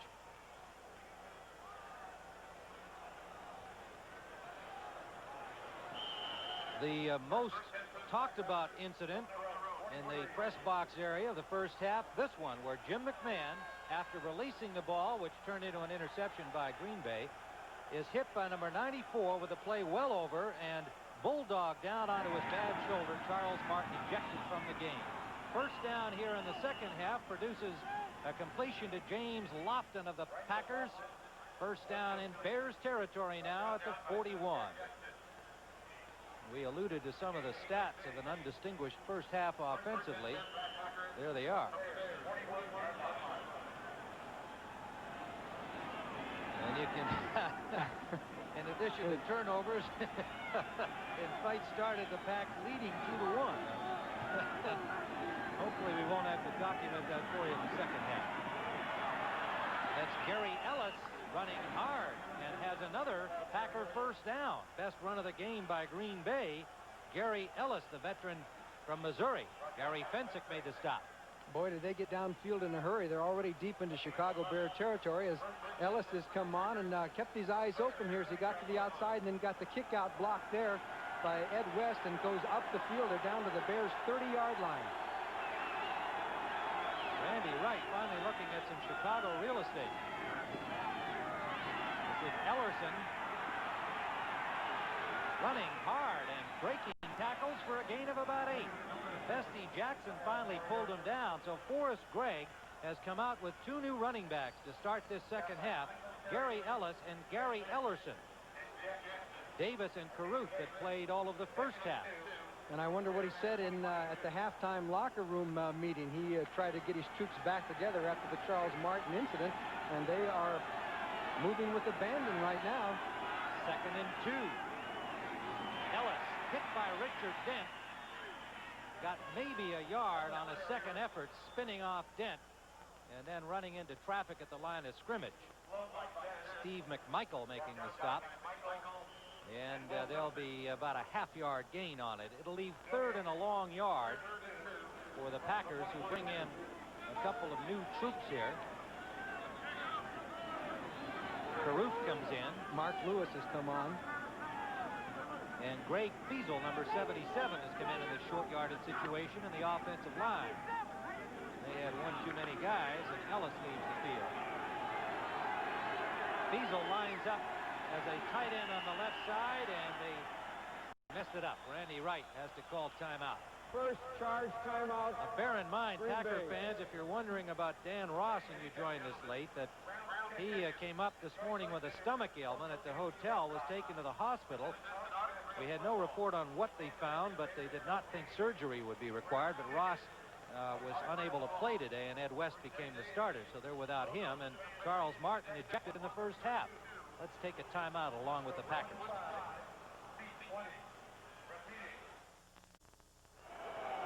A unique situation here. Forrest Gregg and Mike Tippett, the opposing coaches, the only 2 players to play in a Super Bowl and coach in a Super Bowl. Mike won in his Super Bowl last year, and Forrest was a loser with Cincinnati, but he was in the Super Bowl. 3rd down and a long yard. Gary Ellerson, and it'll be close. It'll be close. He was tripped up behind the line. A diving second effort got him close, and there's another Bear down with an injury. Otis Wilson, I believe, is down, and it looked like he hurt his knee. We do note that Wilbur Marshall started this second half defensively. He had been injured, an apparent ankle injury back late in the first half, and now it's Wilson's turn to come up hurt, and also a Packer down. That's Mark Cannon. Cannon, the center, just back from an injury. Into the lineup last week for the first time in some time. A rough, tough game, as everybody expected. And they both appear to be knee injuries. Otis Wilson and well, Otis is reaching down to his ankle, so maybe it's the ankle. He did have a knee problem earlier in the season. So pro football, a rough game, I'll tell you. I don't think I'd ever go down there again. For more reasons than one. I've been wondering how you survived all the time you did.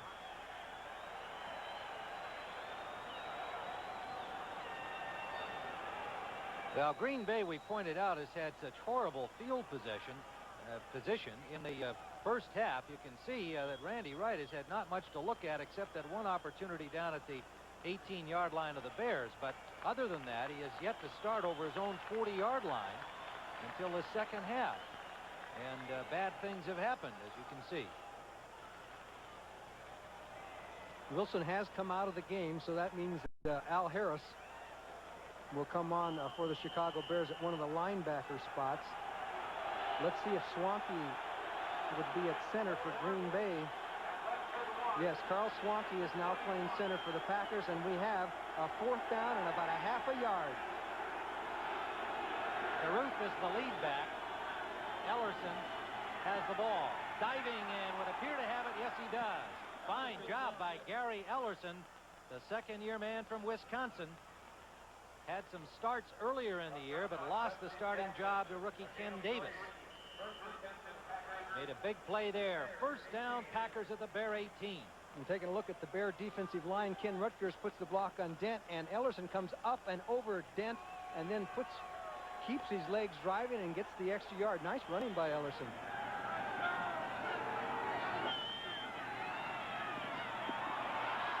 Ed West out of bounds at the 5-yard line. The tight end from Auburn. Amazing what a little field position can do for an offense. Finally, Randy Wright getting a chance to start near midfield. Get something going here. A 13-yard gain. First and goal at the 5-yard line of the Bears. Well, he had a one-on-one situation with Gary Fensick. Just dipped out to the outside. So the Bears have dominated this football game, but it could be a 2-point game here. Packers without Philip Epps out with an injury. Charles Martin out with an ejection. A little short-manned at the moment. To the corner for Lofton, overthrown incomplete. The blitz on Wright, led by Marshall and Dave Duerson. And they threw that little fade to the corner, and it gave Lofton no opportunity to catch it. And one of the reasons that it was incomplete was that Marshall got through slick and clean, and he's coming on Wright, and Wright actually did a good job of just getting the ball away and overthrew Lofton in the end zone so that they'll have a few more shots at it. Wilson has returned to the Bears defense. Harris comes out. Second and goal from the 5. Green Bay trailing 9-0. Early third period.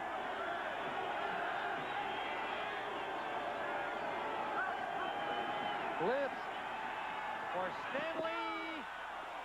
Out of bounds or what? Down at the 1-yard line. A completed pass inbounds, but not in the end zone. Did he have control? That's the question. They're ruling he had control. First down, third down and goal at the 1-yard line. And the Bears are disputing. They're saying that he did not have control of the ball when he went out.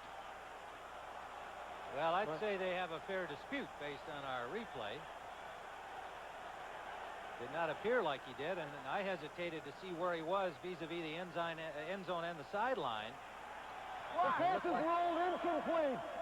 Incomplete. And it will be an incomplete pass.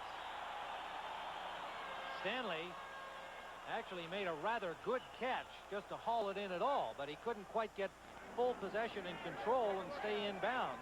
He obviously was also trying to get into the end zone. So the youngster comes up empty. Forrest Gregg, you can see, doesn't agree. Incomplete. They haven't moved the football back yet. They still have the ball down at the 1-yard line. And two of the officials are leaving the field, and you know what that means. Yes. Replay time at the replay booth. There's Joe Gardy up there, the man on the right of your screen with his hand to the microphone. He is the replay official today. Ron Hallstrom offering his opinion.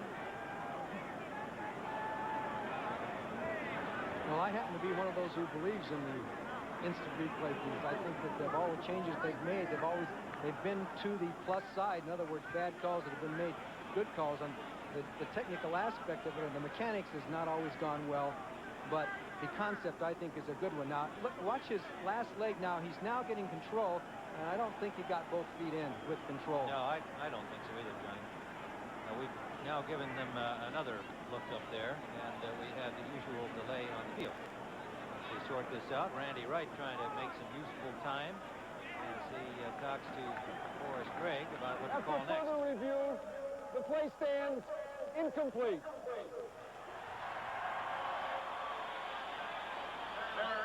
Well, here's how Third things down. stand, and what you happen to like, Johnny, in the replay. 155 games, they've looked at 253 and turned 30 of them over. So that means 30 plays that have been correctly changed, Right. and that, to me, that's a plus for the NFL. 3rd and goal from the 5.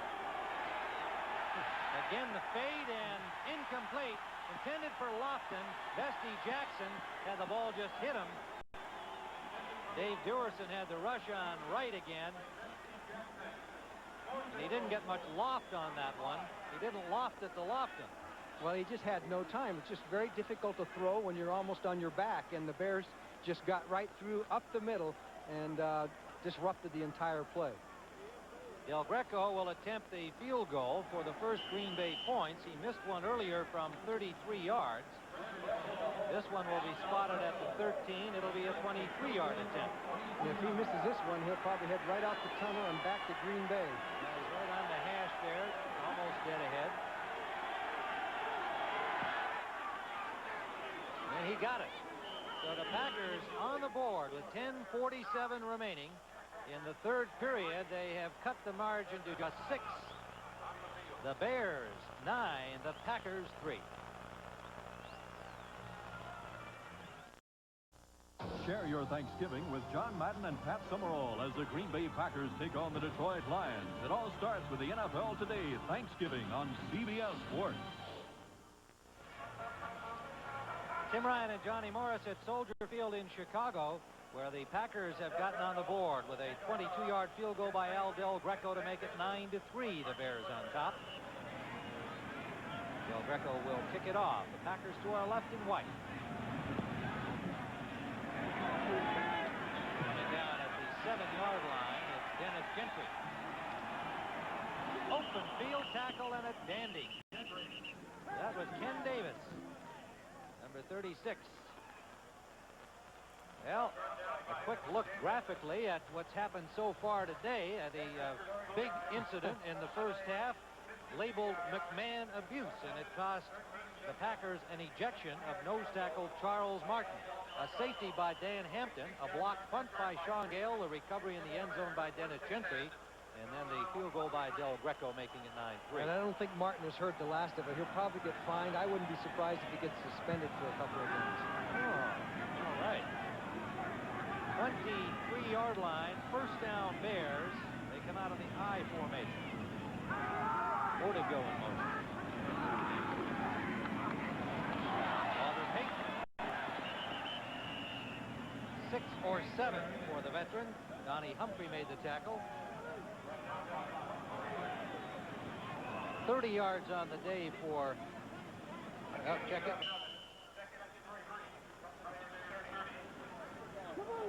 There is Donnie Humphrey right over the center, Jay Hilgenberg, and there's the collision, and Humphrey will play off that block and float down the line. And boy grabs that mask and gets in on the tackle of Walter Payton. Donnie Humphrey called on for extra duty today because of the Charles Martin incident. 33 yards of rushing for Payton on 8 carries so far. Payton for the first down, and he's got it to the 35-yard line. Well, it appears the Bears are going to try and grind it out now and take it right down the field. Obviously, McMahon is not, you can tell that he's not 100% with his shoulder. He's not throwing, he's not throwing badly, but he's not throwing well, doesn't quite have the zip on it. And, but they win, usually, when he plays 22 in a row that he started. The Chicago Bears have won. Kurt Becker continues at left guard for Mark Borch, who did not return with a re-aggravation of an ankle injury he suffered last week.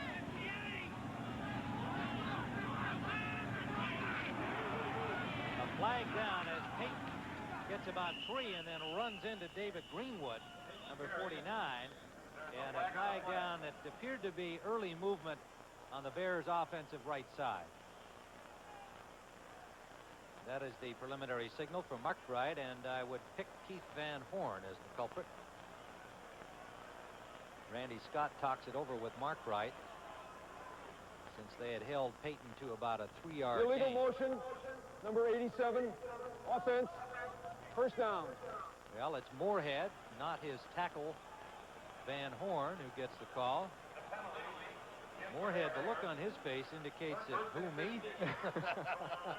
Have you ever seen somebody, even Charles Martin said, who, me? Oh.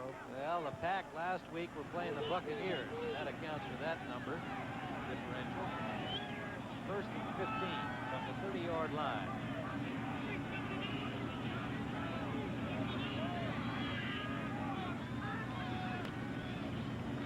Man for Gentry, incomplete.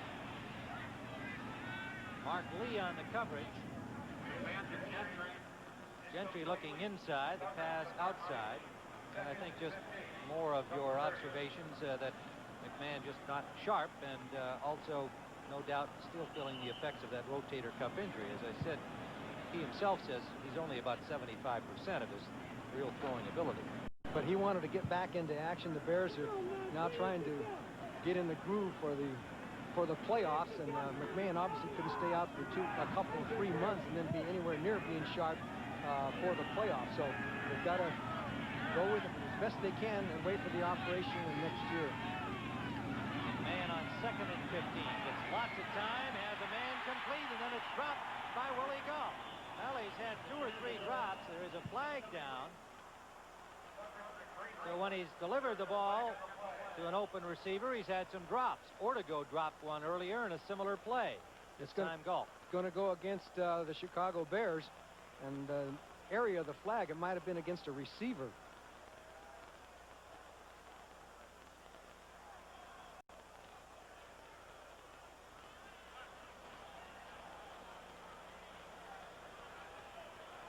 Again, Mark Bright will talk it over with Scott.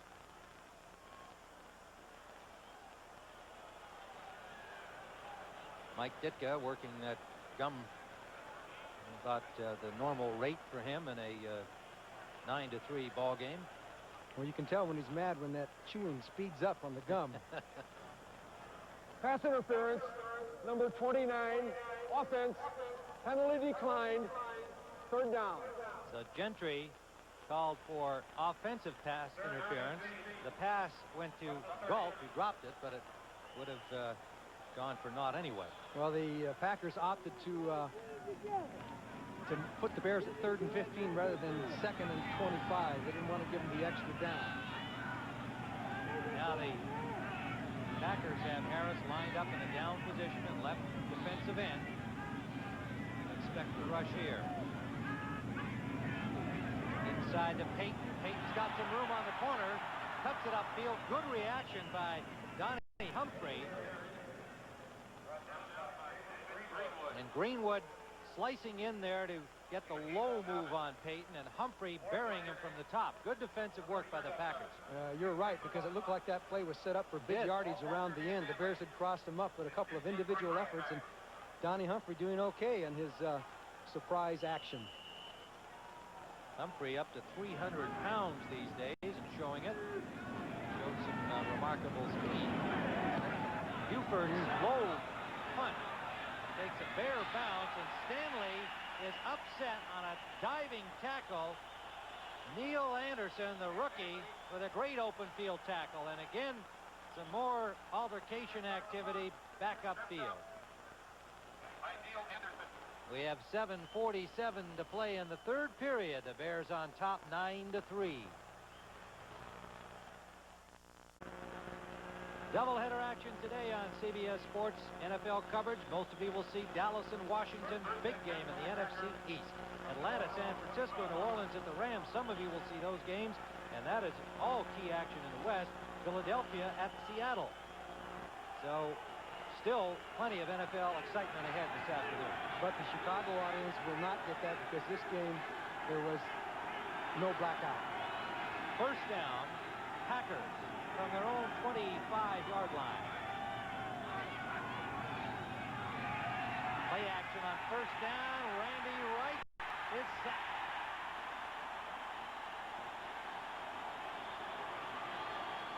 Steve McMichael. The charge led by Hampton. And McMichael gets the sack. And Wright gets up limping. Okay, look for 76 and 99. McMichael is double-teamed to the left of your screen. Hampton comes inside and flushes right out, right into the hands of number 76, Steve McMichael. So chalk up another sack. And it was really Hampton who started the situation. As you can see, he goes inside as they double-team McMichael outside, and he is the one responsible for. He ought to get a third of that sack. They ought to share that. 2/3 for McMichael and maybe a third for Hampton, huh? How about that? Well, Wright, meanwhile, looks like he may have twisted his ankle on the play. He has been bothered with an ankle this season. He's had a number of injuries. None of them have been real serious, and then he took that shot from Charles Mann of the Redskins that fell into the unforgivable category, and had a concussion. Came back gamely to play last week against Tampa Bay and had a fine afternoon, but it looks like he may have re-injured his ankle. Chuck Fusina warming up, number 4 on the sidelines, who had to come into that Washington game 2 weeks ago.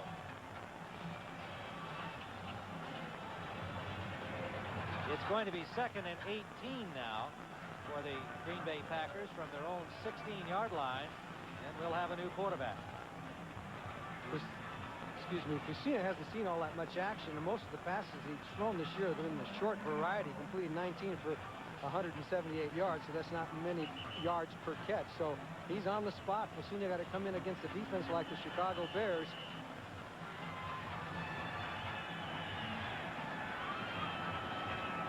Here comes Chuck Fusina. He'll give you some scores from around the league. Fusina 19 of 29. Signed out of the USFL. 4 years of NFL experience from Penn State.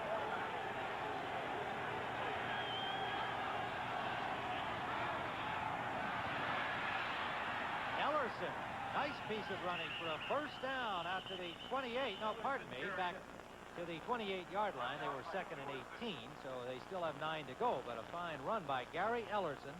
Dewerson and Fensick making the tackle. Ellerson running with some motivation, getting a chance here in the second half. Well, he had a couple of bad games earlier in the season where he fumbled a lot, but he's come on the last couple of weeks, played a little bit better, and he's their really power back. He's got a little speed to go with the size that he has. 3rd down, a long 6. But some breathing room for the new quarterback, Fusina.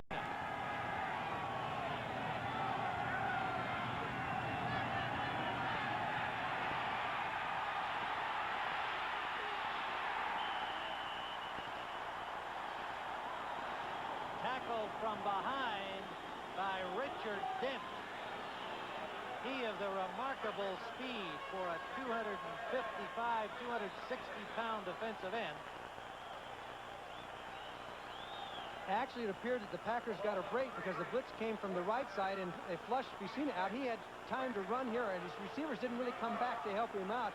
And Dent just turned on the speed, and for a big man, he can run, and that was a great example of it. Bracken fields a low snap. Good job, and hits a line drive. Barnes from the 26. To the 43-yard line of the Bears. John Simmons made the tackle there. 5:53 remaining 3rd quarter. A 48-yard punt. The Bears on top 9-3.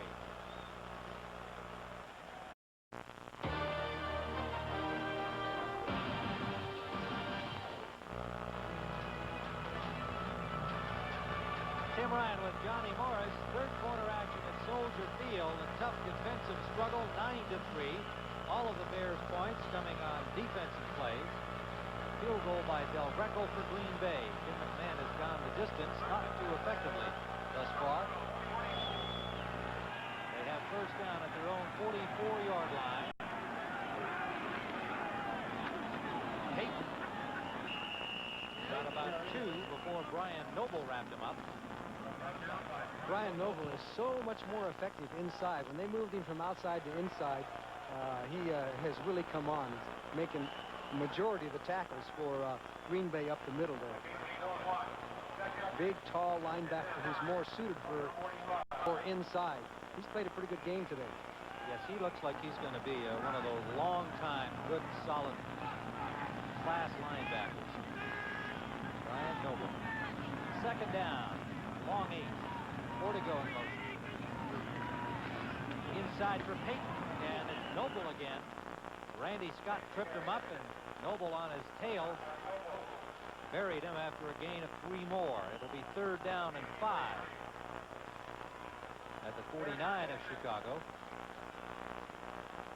Barnes and Gentry come in, and the word on Randy Wright is a sprained ankle, and probably the same one that has bothered him in the past. They say he might get back into this game. I'm sure he wants to. He's a tough young competitor. Randy Wright trying to prove that he can be the #1 quarterback in perpetuity. 5 defensive backs in. McMahon, interception. Ball was tipped and picked up. Mark Lee.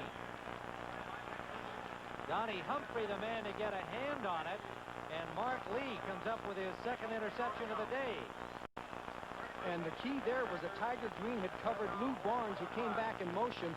You'll see Tiger Green 23 covering on 81. McMahon is trying to hit Barnes there, and he's jammed up over the middle, so then he adjusts his pass, and it wasn't a very good pass. It had no zip on it. In fact, it was a wobbly duck, and Mark Lee comes up with his 6th pass interception of the season, and the Packers create another turnover. The Bears have been really hurt by turnovers today. On 1st down, Randy Wright just off the fingertips of James Lofton. Well, as we expected, a game Randy Wright got himself right back in there and nearly connected with Lofton for a long while. Well, the Packers did what you're supposed to do. You create a big turnover like that, you try and strike quickly, and Lofton had a couple of steps, but the pass was a little bit overthrown, but right back in the lineup.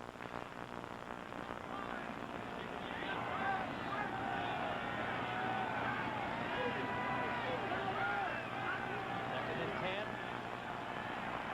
Wright tries the sideline again to Lofton, and he can't hold on.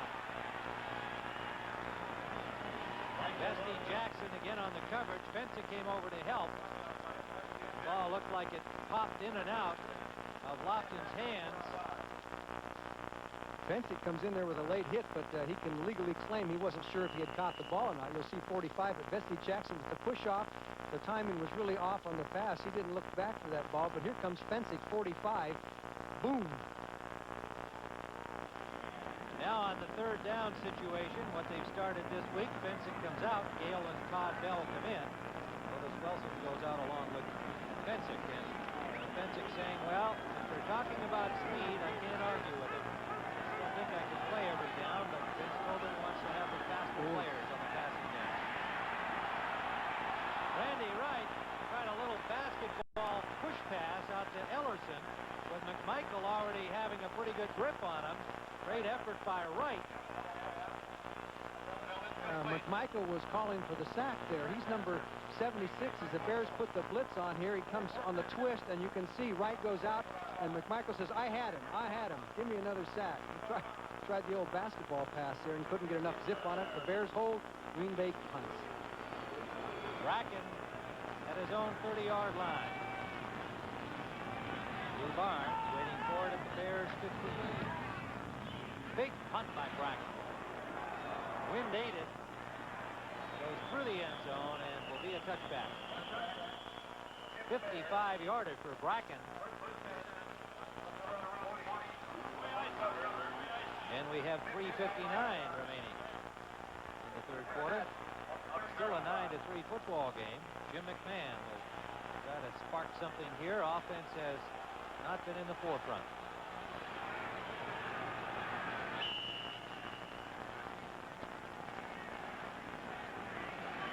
I have an idea they're going to try and grind it out now, Tim. I think obviously it's cold. McMahon's arm is not 100%. They'll throw if they have to. I just don't think they're going to come out throwing. I think they're going to try and grind it out. And here they go. They start throwing the ball. Short, though. Little screen for Payton. Well broken down, the blocking. Number 93, Robert Brown, got over there before the blockers could even set up. Gave Peyton nowhere to go. There'll be a loss of a yard. Robert Brown, number 93. Excellent play.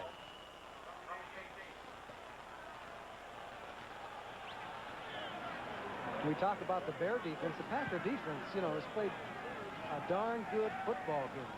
I mean, they're down, they're trailing, but you stop to think of the points, how they were scored. Packers have given up a few more yards, but they have overall played very well. Absolutely stuffed the Bears offense. Chicago offensively has done nothing. And 7 of 23.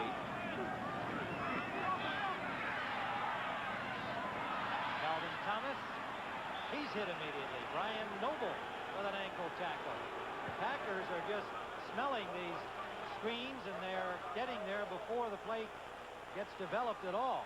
Well, obviously the Packers have keyed on the fact that they don't think McMahon can throw down the field. So they're expecting the short passes, the screen passes, the stuff over the middle, and they're playing that. And unless they think, if they don't think that Willie Goff, he runs 45, 50 yards and McMahon can't get it to him, they're not going to worry about it that much. So you have more people covering short and one-on-one coverage for the wideouts downfield. Greenwood and Elbert Watts in defensively for the Packers on the 3rd and 14.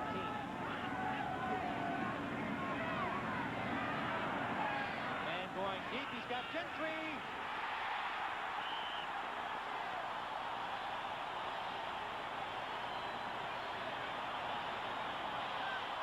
They didn't think McMahon could throw down the field. He threw that one right on target, and it went about 45 yards in the air. Let's see it again, all the way down to the 41-yard line of the Pack. Nice protection for McMahon, and he just put it up and over, because he was fairly well covered by Watts, but the ball came up over the top, and Gentry made the grab. Big play for Chicago. And that's something that can loosen up the Packers, so the short stuff may work a little bit better now, because McMahon can throw if you give him the time. You know, it didn't have a big zing on the ball, but it got there. First down in Packer territory.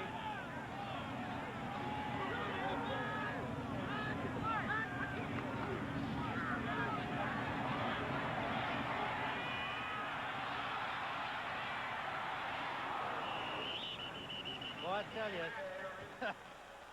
courage he does not lack. Carricker and Harris made the tackle on him, rolled out trying to find somebody downfield, saw the run opportunity and went for it. You know, he does the things that you least expect. There he makes that big long pass just when we're speculating that maybe he can't get it downfield. You can't count him out of anything. No, and 60 yards make him the leading rusher in this football game. That figures out the 12 yards per carry. That's not too shabby. He's irrepressible. And whatever difficulties that he presents, to my recollection, has never done anything with any real venom or malice. He's a fun guy. He likes to have fun. He wants to be himself. He doesn't want to be afraid to express himself. And when he plays, they win. Well, the team likes it better when he expresses himself on the field. And that's what he's doing right now, mostly with his running ability. As you look at some of the scores, New England is leading. Look at Pittsburgh, Cleveland, 28-28. Houston, big lead over Indianapolis. And the Giants on top of Denver, third quarter. Well, that makes that upcoming game here on CBS all the more interesting. Dallas and Washington next. Most of you will see Thomas trying for the first down, and it'll be close. Calvin Thomas running into a human wall, and some little extra going on again. Brian Noble, I think, is upset at Calvin Thomas. I think Thomas threw the ball at him, and apparently Thomas trying to get up, somebody holding him down. They're all just letting their emotions run a little wild here in this game.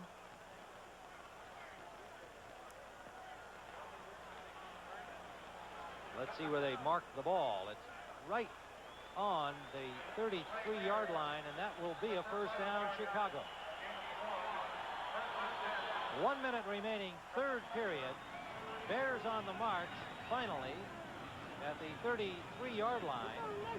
Packers have been able to stop them completely throughout this game.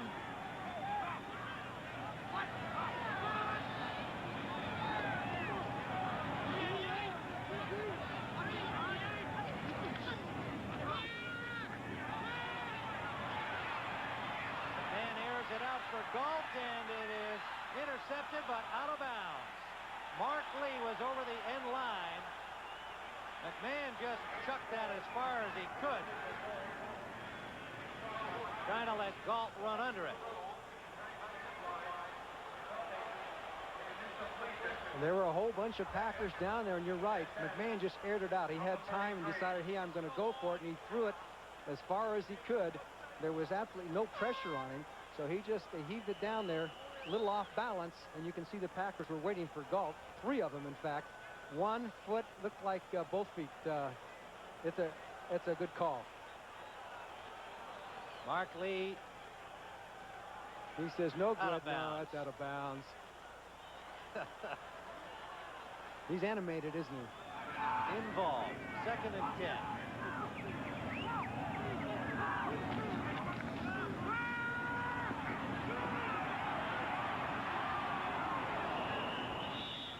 Inside the 30-yard line. Picks up 5. Scott and Tim Harris on the tackle. Time winding down here in the 3rd quarter.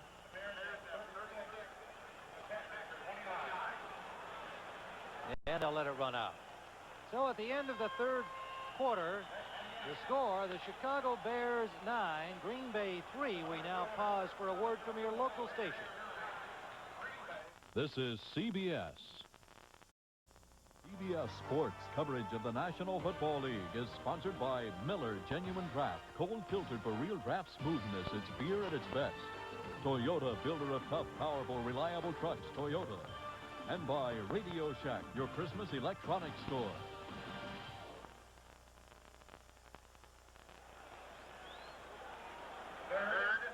Tim Ryan and Johnny Morris, and we're at Soldier Field, where the sellout crowd enjoying the tough battle, the expected one. Remember, it was 12-10 into the 4th quarter, the first time these 2 teams met this season, and then the Bears went on to open it up and win it 25-12. McMahon on 3rd down, incomplete. Intended for Ortego, and McMahon, another shot just as the ball was released. A flag down on the play, back at the line of scrimmage. Well, he had Bobby Leopold bearing down on him, and McMahon kind of flicked it.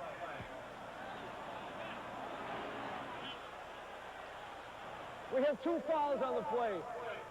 We have illegal hands to the face, number 79 offense. We have illegal hands, number 22 defense. Penalties offset. 3rd down again. Kurt Becker at the line of scrimmage. Mark Lee downfield, both with handy no-nos. It's a break for the Bears, actually, because of the incompleted pass. But here's McMahon, and you can see Leopold is bearing down on him, and boom, puts the hit on him. So he kind of flicked it side arm and came down on the shoulder. This gives you right into your front room the perspective of Leopold. Boom, right there. Interesting talking to Leopold yesterday about facing Walter Payton. I said, what do you fear most? He said, that straight arm. I don't want to have him in the open field embarrassing me with a straight arm. 3rd down. Man trying to find a man open. Lofts it to Payton, and is he inbounds? No. No. Out of bounds.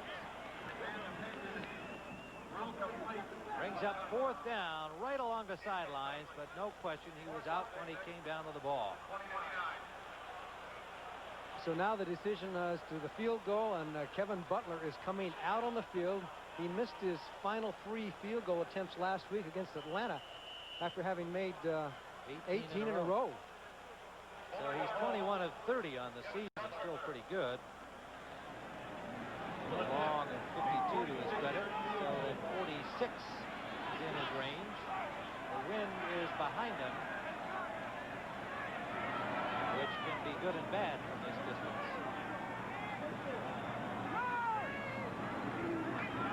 Fuller to hold, and he hooks it left. So the Bears come up empty with 14:42 remaining in regulation time. The Packers still very much in this football game. 9-3, and Forrest Gregg says, hey, That's just fine. A converted touchdown puts us in the lead here. And Green Bay with a short week. They'll be right back in action on Thursday. One of the reasons Forrest Gregg said he signed another quarterback, Joe Shield, the way things are going for them. They take on the Detroit Lions, a 15th Thanksgiving Day meeting between those old rivals at Detroit Silverdome. We'll have it for you here on CBS, 12 noon Eastern Time. Ellerson for a couple. Singletary makes the stop. 2nd and 8. Gary Ellerson, number 42. Nice job by Singletary. He's, of course, the leader of the defense, and he's the only one that had the shot at Ellerson. The rest of the line had created a gap in there, and he shot that gap and met that running back head on. And you know how he does when he meets him head on. He stops him. 2nd and 7. Ivory comes in, and Ellerson goes out.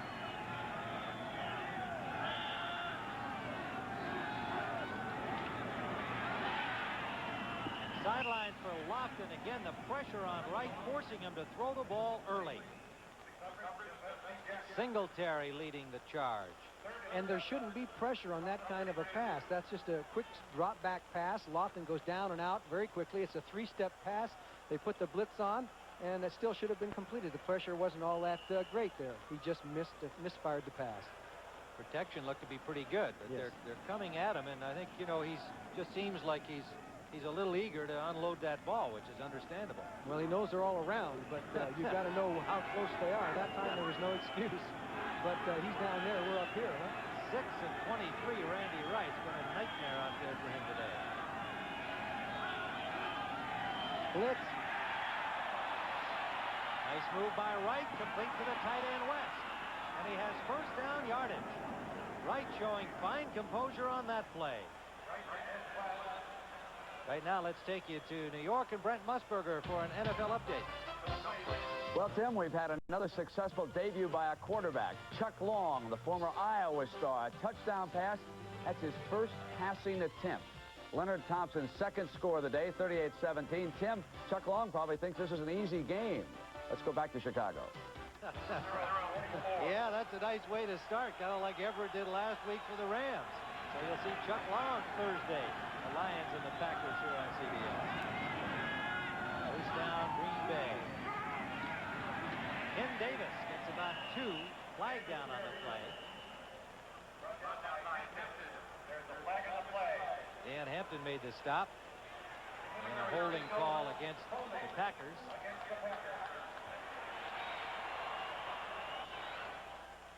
That Detroit-Tampa Bay game, a number final. 67, offense, first down.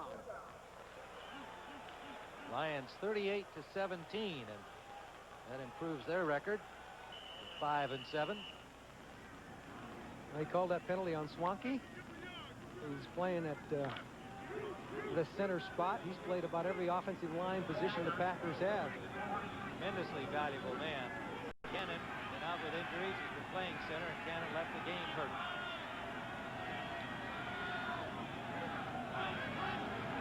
No blitz. Wright's got a man, West. Great diving catch by Ed West with 3 Bears on him. He knew he was going to have to take the fall, but he came down with the ball. Nice touch by Randy Wright, because there were 3 Bears and he had to get the ball up and over. No blitz, so he had a little bit more time. You see Singletary chasing.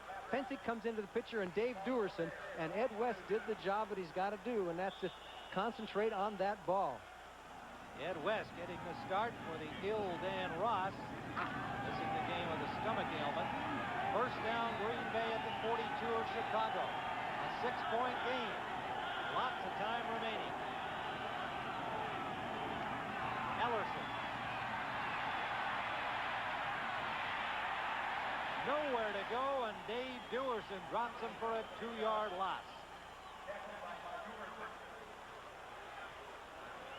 What a year that guy's having. Oh, he made the Pro Bowl last year. He's got all kinds of interceptions this year. And it's ironic because Ellis got his block on that play. It should have been a successful play, but it shows a pursuit by the Chicago Bears, because Ellis blocked Otis Wilson and had him down, yet there was no place to run. Ewerson's numbers into the game: 72 tackles, 5 sacks, 6 interceptions.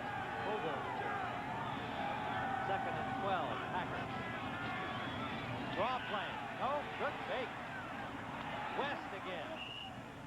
West got about 8, maybe 9 yards. It'll still leave 3rd and about 5.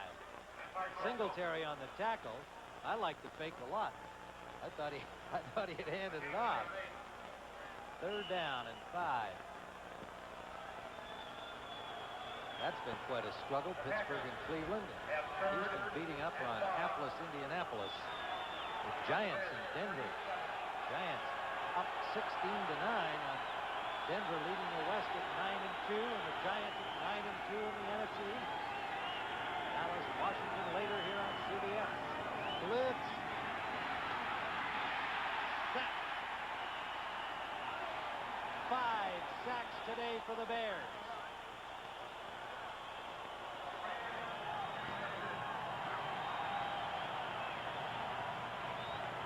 Hampton gets the credit.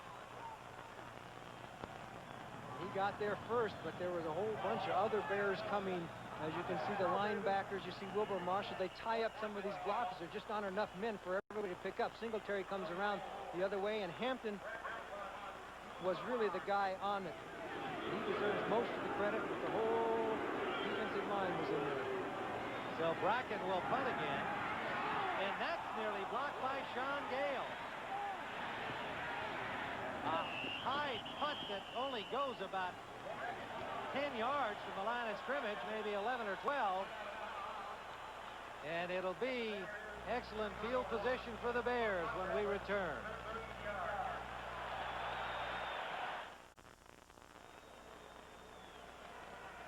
Tim Ryan, Johnny Morris, Soldier Field, Chicago. Gray, cloudy skies setting the mood for a rough, tough battle, as usual, between the Packers and the Bears. And the game has been highlighted by a lot of rough stuff, the worst of it when McMahon was dropped by Charles Martin unceremoniously, leading to Martin's ejection. A safety, a block punt, leading to the Bears' only point. A field goal for Green Bay.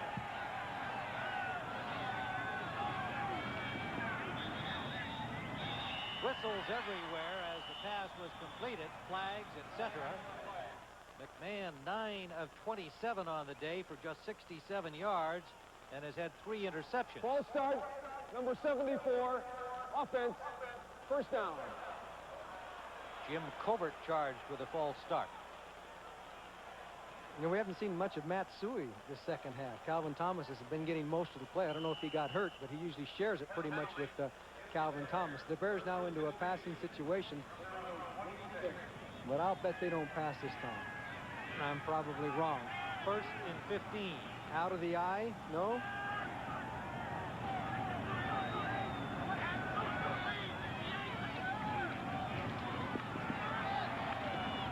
Willie Goff gets about 10 to the 35-yard line. Brian Noble and Mark Lee make the tackle for Green Bay. It'll leave 3rd and a long 4. Willie Gault, who wears very little equipment. He has no hip pads, doesn't wear any kind of rib pads, and real shoes that weigh about an ounce. He wears the least amount of equipment that anybody on the Bears wears. He's going to go back into track and field. He hasn't even ruled out maybe trying for the Olympics, much to the chagrin of Mike Ditka. It is 2nd down and 4. Allow me to correct it. Down, 2nd and 4. And sidearms it to Gault. He's got it. Dandy catch by Willie Gault. Mark Lee with the hit as the ball arrived, but Gault held on for a 1st down. Well, Lee is playing off, and the Bears have decided they're going to take some advantage of it as McMahon eyes him all the way. You know what's coming. And Gault takes it and then takes the hit. Did you notice how open Peyton was in the short zone, too? I also noticed the passing motion by McMahon that time. It's certainly not his normal employ. 1st and 10. Really slung that one, intended for Calvin Thomas. That was a sidearm throw. He actually threw that sidearm, and Calvin Thomas was open over the middle for big yardage, but he stopped. He hesitated a second, and McMahon thought he was going to keep going. So there was a little bit of a miscommunication between Calvin Thomas and Jim McMahon. It'll be second down, Bears, from their own 47. Mike Ditka evidently going the distance with McMahon so long as they're on top in this game. 9-3. 9:53 remaining to play. And 11 of 30.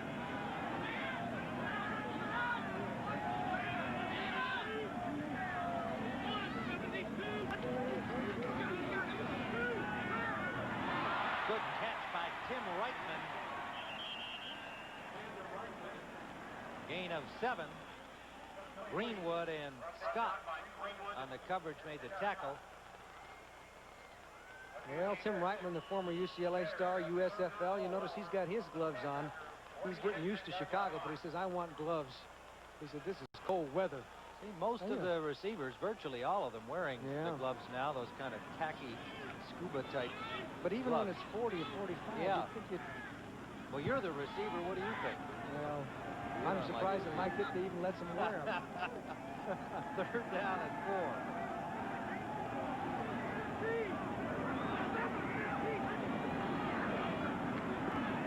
Going deep.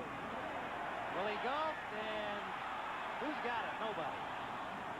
Double coverage on golf by Mossy Cade and Ken Stills. And they broke it up. Pass was right on the money. I mean, McMahon will look horrible on a couple, and then he'll throw one deep right on the money. Well, the key here was that Stills got over 2 and helped out in the coverage 29 and jolts into everybody. And so you had 4 hands against 2 hands, and most of the time it's not going to be completed. Good coverage by the Packers, despite a good pattern and a good pass. Maury Buford, the punter, 3 punts today. 44-yard average, has the wind with him. Walter Stanley waiting for it at the 10.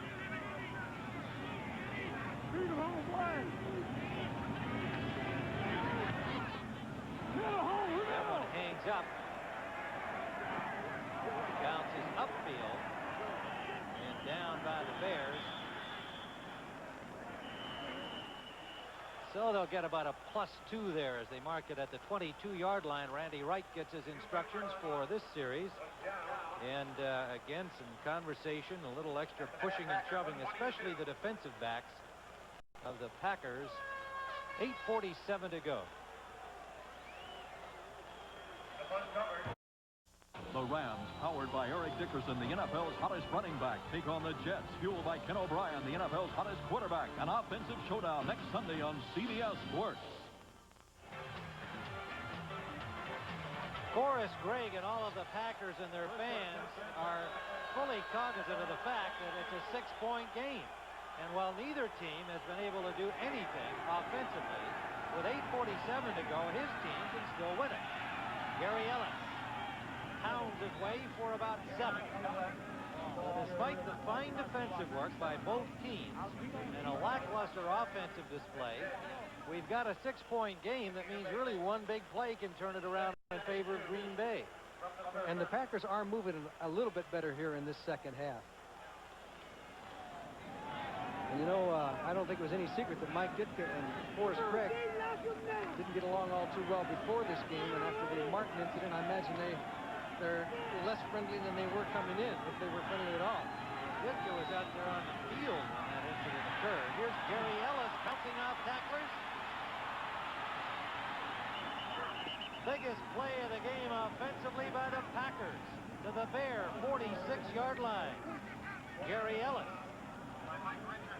And you were just talking about it a moment ago, some kind of a big play, and boom, all of a sudden we have a game that could really turn around. It's that close, even though it appears that the Bears have dominated, and Ellis does a good job of bouncing off the tackle and getting knocked out of bounds. They're in Chicago Bear territory.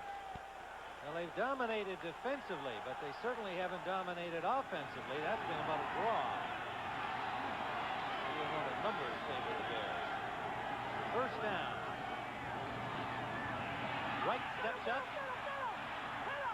He's got a man open. West. Touchdown.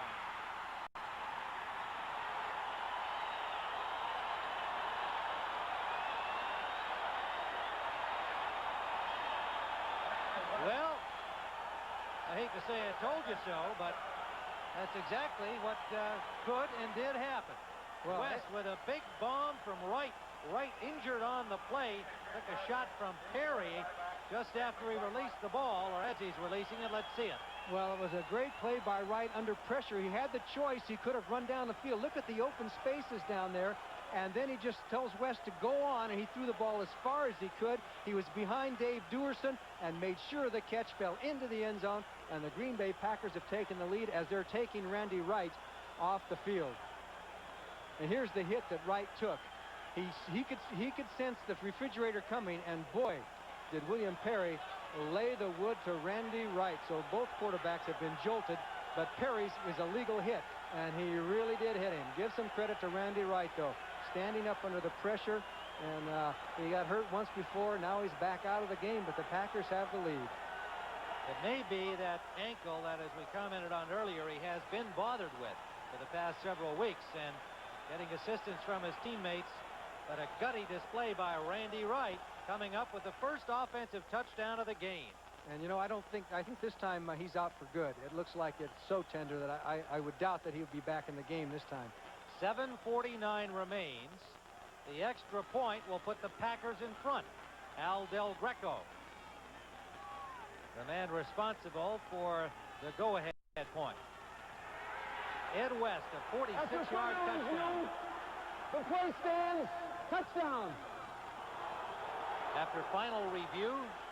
What were they reviewing? Whether he was over the line of scrimmage or something? Well, evidently that was the question, that whether Randy Wright was over the line. It looked like he was a couple of yards behind the line of scrimmage, as far as I could see. Likewise, it didn't even occur to me because he seemed to be in quite good position. Washington has taken the early lead over Dallas. Many of you will be going there after this game. Del Greco, and he's got it. Green Bay has taken the lead for the first time today with 7:49 to play. Regulation time. Randy Wright to Ed West, and Del Greco's point after.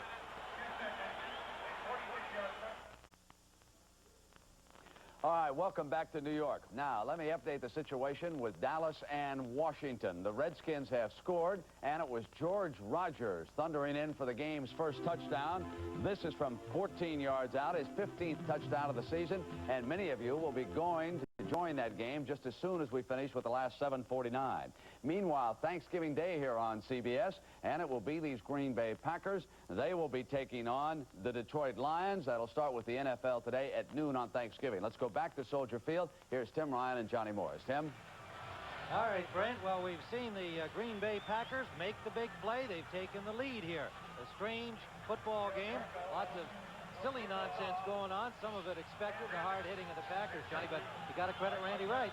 Yes, he stuck in there. And, you know, when he made that play for the Packers was that Randy Wright was flushed out.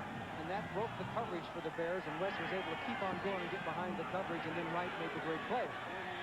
Dennis Gentry with Del Greco's kickoff. Hard running over the 35-yard line to the 37 of Chicago. Ed Berry made the stop. Well, you probably saw moments ago the score in the Dallas-Washington game, so it is underway. Most of you will be going to that one. Some of you will see Atlanta at San Francisco, New Orleans at the Rams, and the Eagles at Seattle. Everywhere except in Chicago, there is more NFL action ahead today. Mike Tomczak has come in at quarterback for the Chicago Bears as they are down 10-9. And it may be that Mike Ditka simply decided that McMahon, now that they will need to throw the ball, is not throwing it well enough today. Peyton.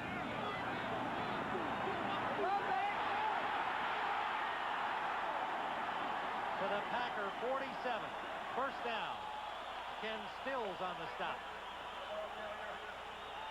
We have not received any word from the bench as to whether he had any specific injury. I think it's just the case at the shoulder. He just can't throw the way he wants to, and Mike feels that they have a better shot bringing Tomczak in. Peyton, 65 yards on 13 carries. He'll have himself another 1,000-yard season.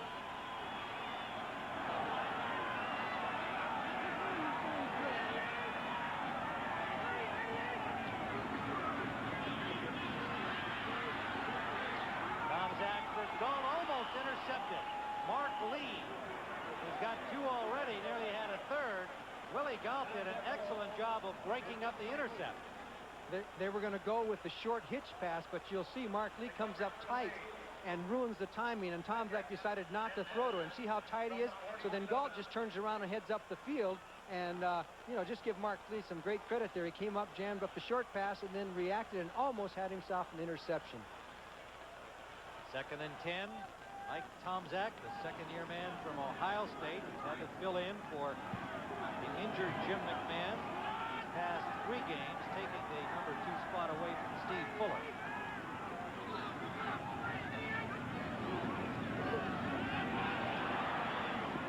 Gets it off to Suey.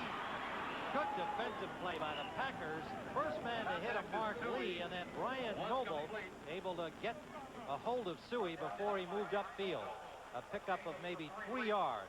3rd and 7. Noble's all over the place, isn't he? He is having one heck of a football game, and last year he had a real bad football game against the Bears. He must have missed Walter Payton 8 or 9 times on tackles, but not this year. He is doing a super job. Key play for the Bears right here.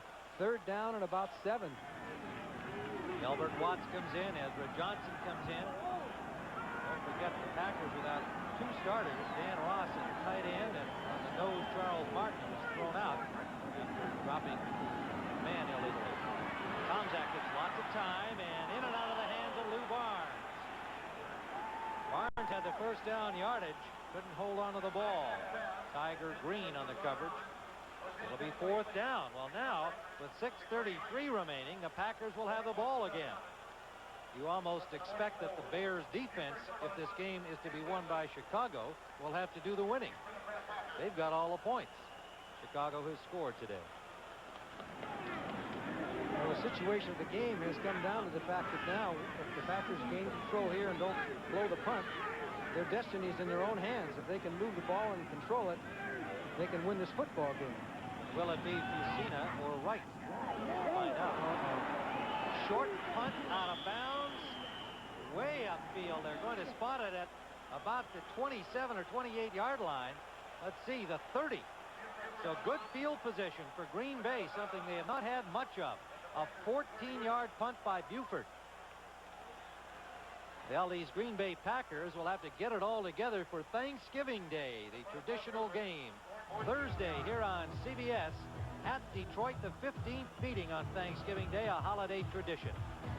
Randy Wright will be back in at quarterback, we hope, and it could be James Jones getting it from Chuck Long of the Lions. There's Randy Wright to Lofton, their combination, and it's Randy Wright out here now, but he will be in action Thursday afternoon against the Detroit Lions here on CBS. Ellerson, loose ball. Bears have it.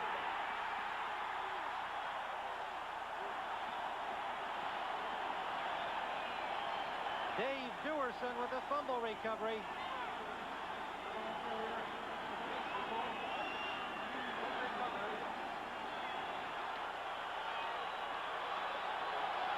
Gary Ellerson hit by the fumble bugaboo again. He comes into the line. It's jammed, but can't tell who jammed it loose. It looked like Singletary got the hit on it, and the ball was bobbling around, and it was number 22, Dave Duerson, who fell on it, and the Bears have the ball in Green Bay territory, and a Packer is down on the field. Dave Duerson. Well, Randy Wright answered the bell. That it's Ellerson, the injured player. He took that shot from Singletary that pried the ball loose. What a gritty display by Randy Wright, as he has twice had an ankle injury today and come back each time, but unfortunately for him and the Packers, Ellerson unable to hold on. Now let's take this opportunity to remind you about our college football activity. As we mentioned, our Thanksgiving Day game in the NFL, College Football Friday features an ACC matchup.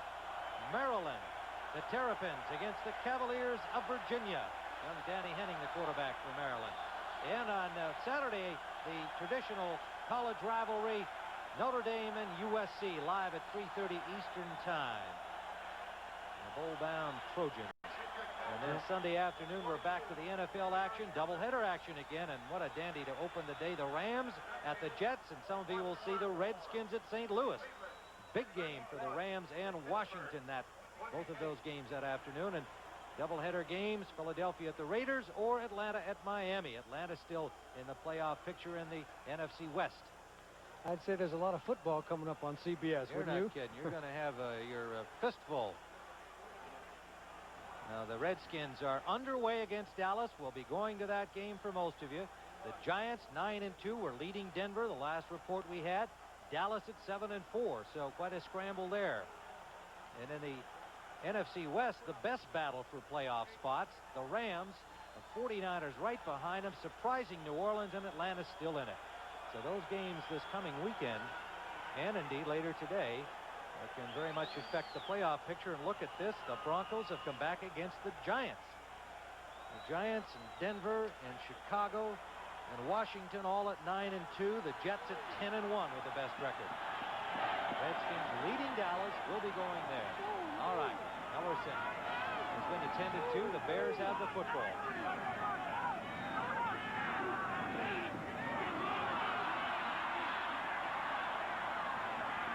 Peyton gets about 3 to the 31-yard line. 6-11 and counting. Noble made the tackle.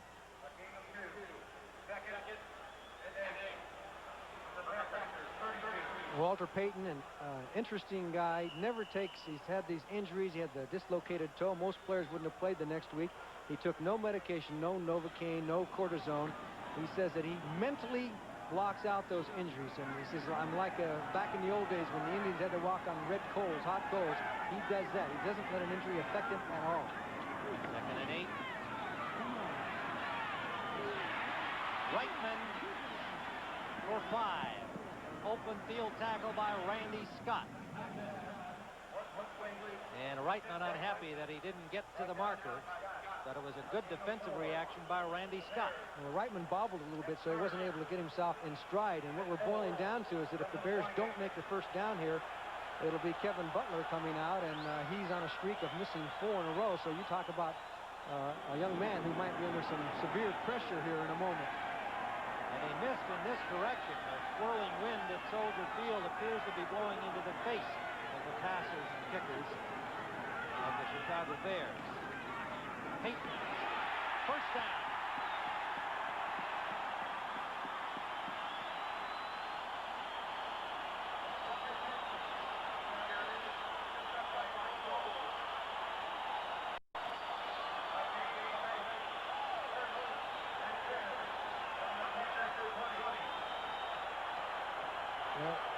Walter Payton gradually inching towards that 100-yard marker as you see a final score here.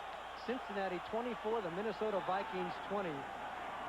So that pretty much, if the Bears win this, they'll pretty much eliminate the Vikings as far as the division title is concerned. Vikings fall to 6-6. Tom Zach complete to Reitman, nowhere to go as Harris, the rookie, right on him. Tim Harris. And you pressed old Tim yesterday about the fact he wasn't a sports fan. He said, yeah, you're a football player. What do you mean not a sports fan? He says, I like to play him. I don't want to watch him. That's right. He says he doesn't watch any sport. Baseball, hockey, boxing. He didn't even know that Mike Tyson was fighting Trevor Berbick last night. Now, everybody knew that. Well, yeah, I think Charles Martin might have been inspired by him today. Certainly a lot of these players came out here ready for pro boxing careers. 2nd and 10. Gain of, well, call it a half yard. 2nd and a half. Good defensive reaction by Harris. Peyton, the main man, as always, battles for about 5. Leopold and Greenwood combined to stop him. Boy, did he take his shots there. He went by 3 tacklers, and each one of them got a shot on him. He's amazing. He's an amazing specimen. You're going to see Noble will miss him from the backside. Then he's going to get hit by Leopold. Then he's going to get hit by Noble. They're all taking their shots at him. 3rd down and 4. The word on Gary Ellerson, the play on which he fumbled, he suffered a pinched nerve and will not return to this game. A lot of players leaving the field of battle wounded. Tomczak sails up the fade, but out of bounds, intended for Willie Galt. Brings up 4th down. Oh, Mike Ditka didn't like the way things happened there, but now it's on to the next play. The man of the hour, of the moment, Kevin Butler. As Tomczak explains what's wrong there, he may have called an audible there, a checkoff to Willie Galt, and Mike Ditka probably feels that the play that it was originally called, I'm speculating now, that you got to call it, that he didn't want that play called. Well, that is evident. He didn't have his clipboard to throw. He was looking around for it. He is an unhappy coach. Butler now. He's not, and Ditka's not even watching. From the 23-yard line, 33-yard attempt to send the Bears in front, and he does. But a flag down and some extra action again. Kevin Butler comes through. We'll see what the penalty situation is. The signal is roughing the kicker.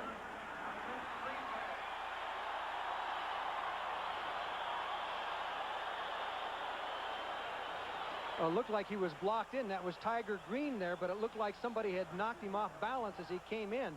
And if he is blocked, then you can't. Well, there, now, the extended play there, you might get something, but I think he was blocked in. Number 23 was pushed into the kicker. No foul. Field goal is good. Well, he wasn't pushed very hard, but it looked like somebody got an arm on him, kind of tripped him up there. It becomes a moot point as far as the field goal is concerned. They made the field goal, but Mike Ditka, I can tell you, was at the other end of the field, 30-yard line, walking away and not with his back turned to the field of action. Well, you can see that he's fighting his emotions here, but his team is on top with 2:37 to play, 12-10. Would have been an interesting situation had they had a penalty and taken the opportunity to take the points off the board. 12-10, 2:37 to go. You'd probably just say your defense can stop Green Bay and keep the field goal, but they would have been in a choice position there had they taken the points off, had the penalty stood. I was wondering whether Coach Ditka would have gone in that direction or not. We won't know. At any rate, he's still upset. The Bears are ahead 12-10, but he knows that a field goal can beat him, whereas he obviously felt that they wanted to get the touchdown, and there's still enough time. One big play can do it, as we saw in the last Green Bay touchdown. Yes, this is a long way from being over. 2:37 to go. Butler will kick it off.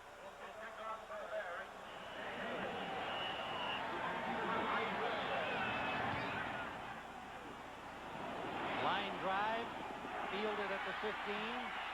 Kenneth Davis. Pretty good field position for the Packers at their 34-yard line. 2:28 remains. Well, the final, the Giants pulled it out over Denver. What a battle there. 19-16 to move to 10-2 atop the NFC East. Underway, Washington and Dallas will be going to that. Most of you will see it. Randy Wright continues at quarterback. Sore ankle and all.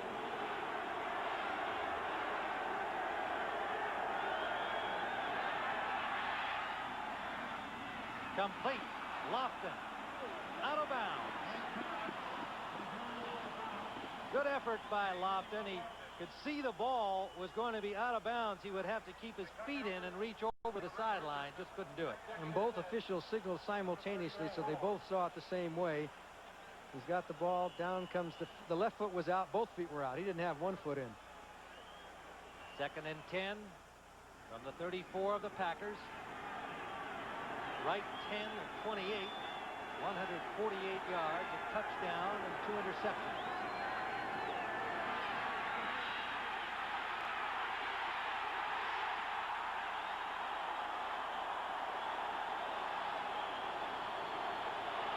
Hampton, Dent, 6 Bear sacks today. What a day for Dan Hampton. 6 sacks today, and you can see they flushed Randy Wright out, and Hampton weighs a lot. Big man, and of course Wright has got that sprained ankle, but Hampton got him by the ankles, and down he went, and the Packers are in big trouble now.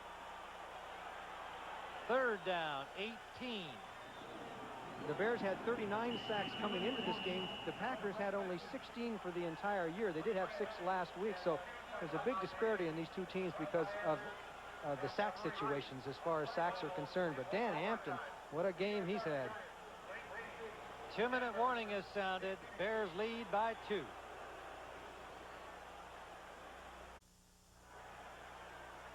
The Bears and the Packers, a traditional battle. The Packers with the football down by 2, third down and 18. They've lost Cannon, Epps, and Ellerson from the offense to injuries during the course of this game. And Epps is a weapon they could well use now. Stanley goes wide right, Ivory left.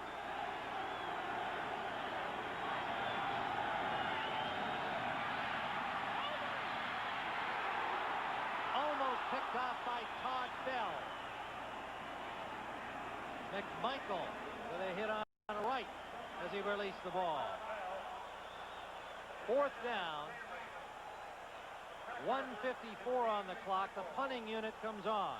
Green Bay will hope to stop the Bears and get the ball back. Now, bear in mind, they've been able to do that all afternoon against the Bears offense. Chicago has scored only 3 points offensively. The field goal by Butler. And I don't believe the Packers have 3 timeouts, which is going to put them in a bigger bind. I think they're down to 2 timeouts. Bracken just gets it away. Carey was the guy closest to it.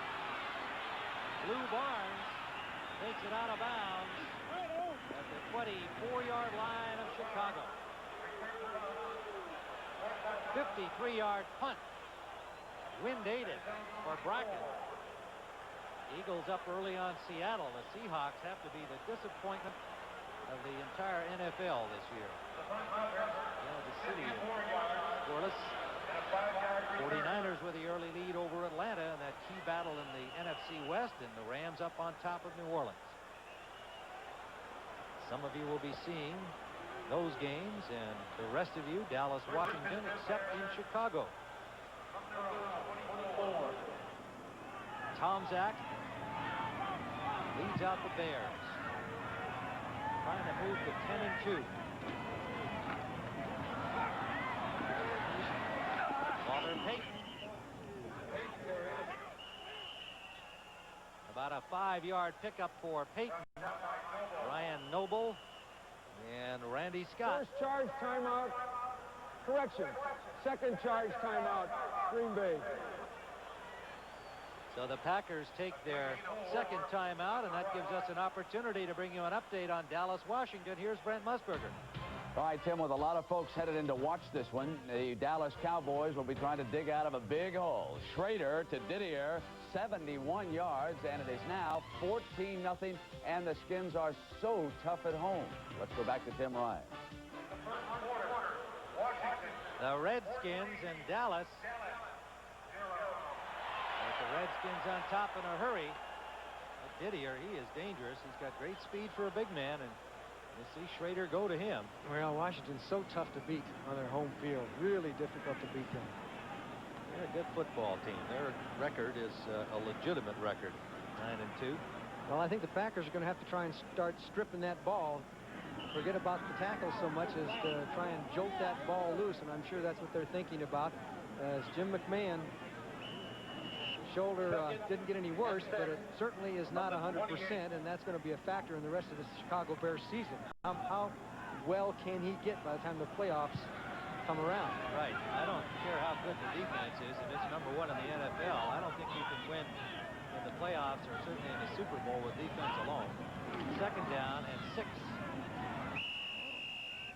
Kelvin Thomas gets about 3, maybe 4 yards.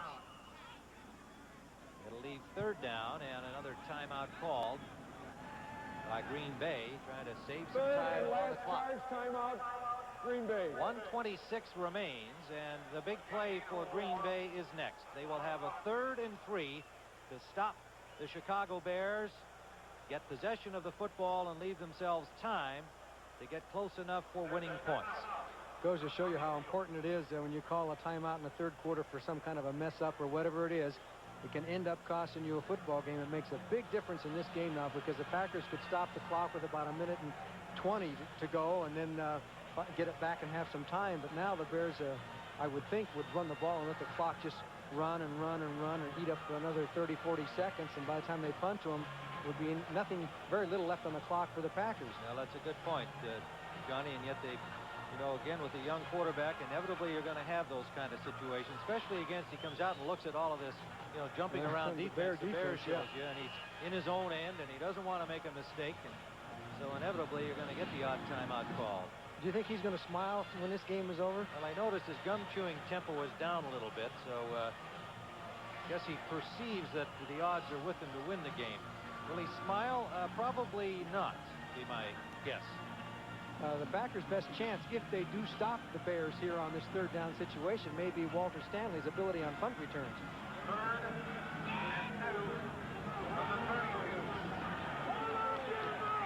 The Packers must stop them here. That's it. Calvin Thomas first down to the 40-yard line. 1:13 and counting. The Bears can use it up. And we'll move to 10-2. But not prettily. And Mike Ditka got to be concerned.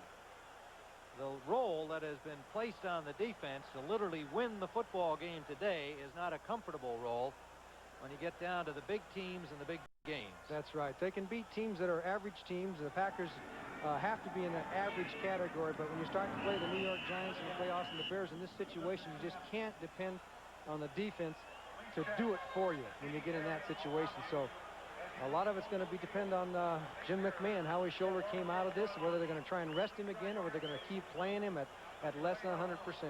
That's the key to the Chicago Bears season. Well, great defensive work by both teams here today. A gritty display by the undermanned Green Bay Packers. Clearly not with the talent of Chicago, but getting themselves up. Charles Martin a little too much so. But otherwise, a tremendous effort by the Green Bay Packers, as you always can expect from them against the Bears. And it is all over. The Bears have clung, literally, to a 12-10 lead. Winning points put up by Kevin Butler after the defense had scored the first 9. And don't forget next, most of you will see Dallas at Washington. Some of you will see one of the other 3 remaining games. For Johnny Morris, this is Tim Ryan saying so long from Soldier Field.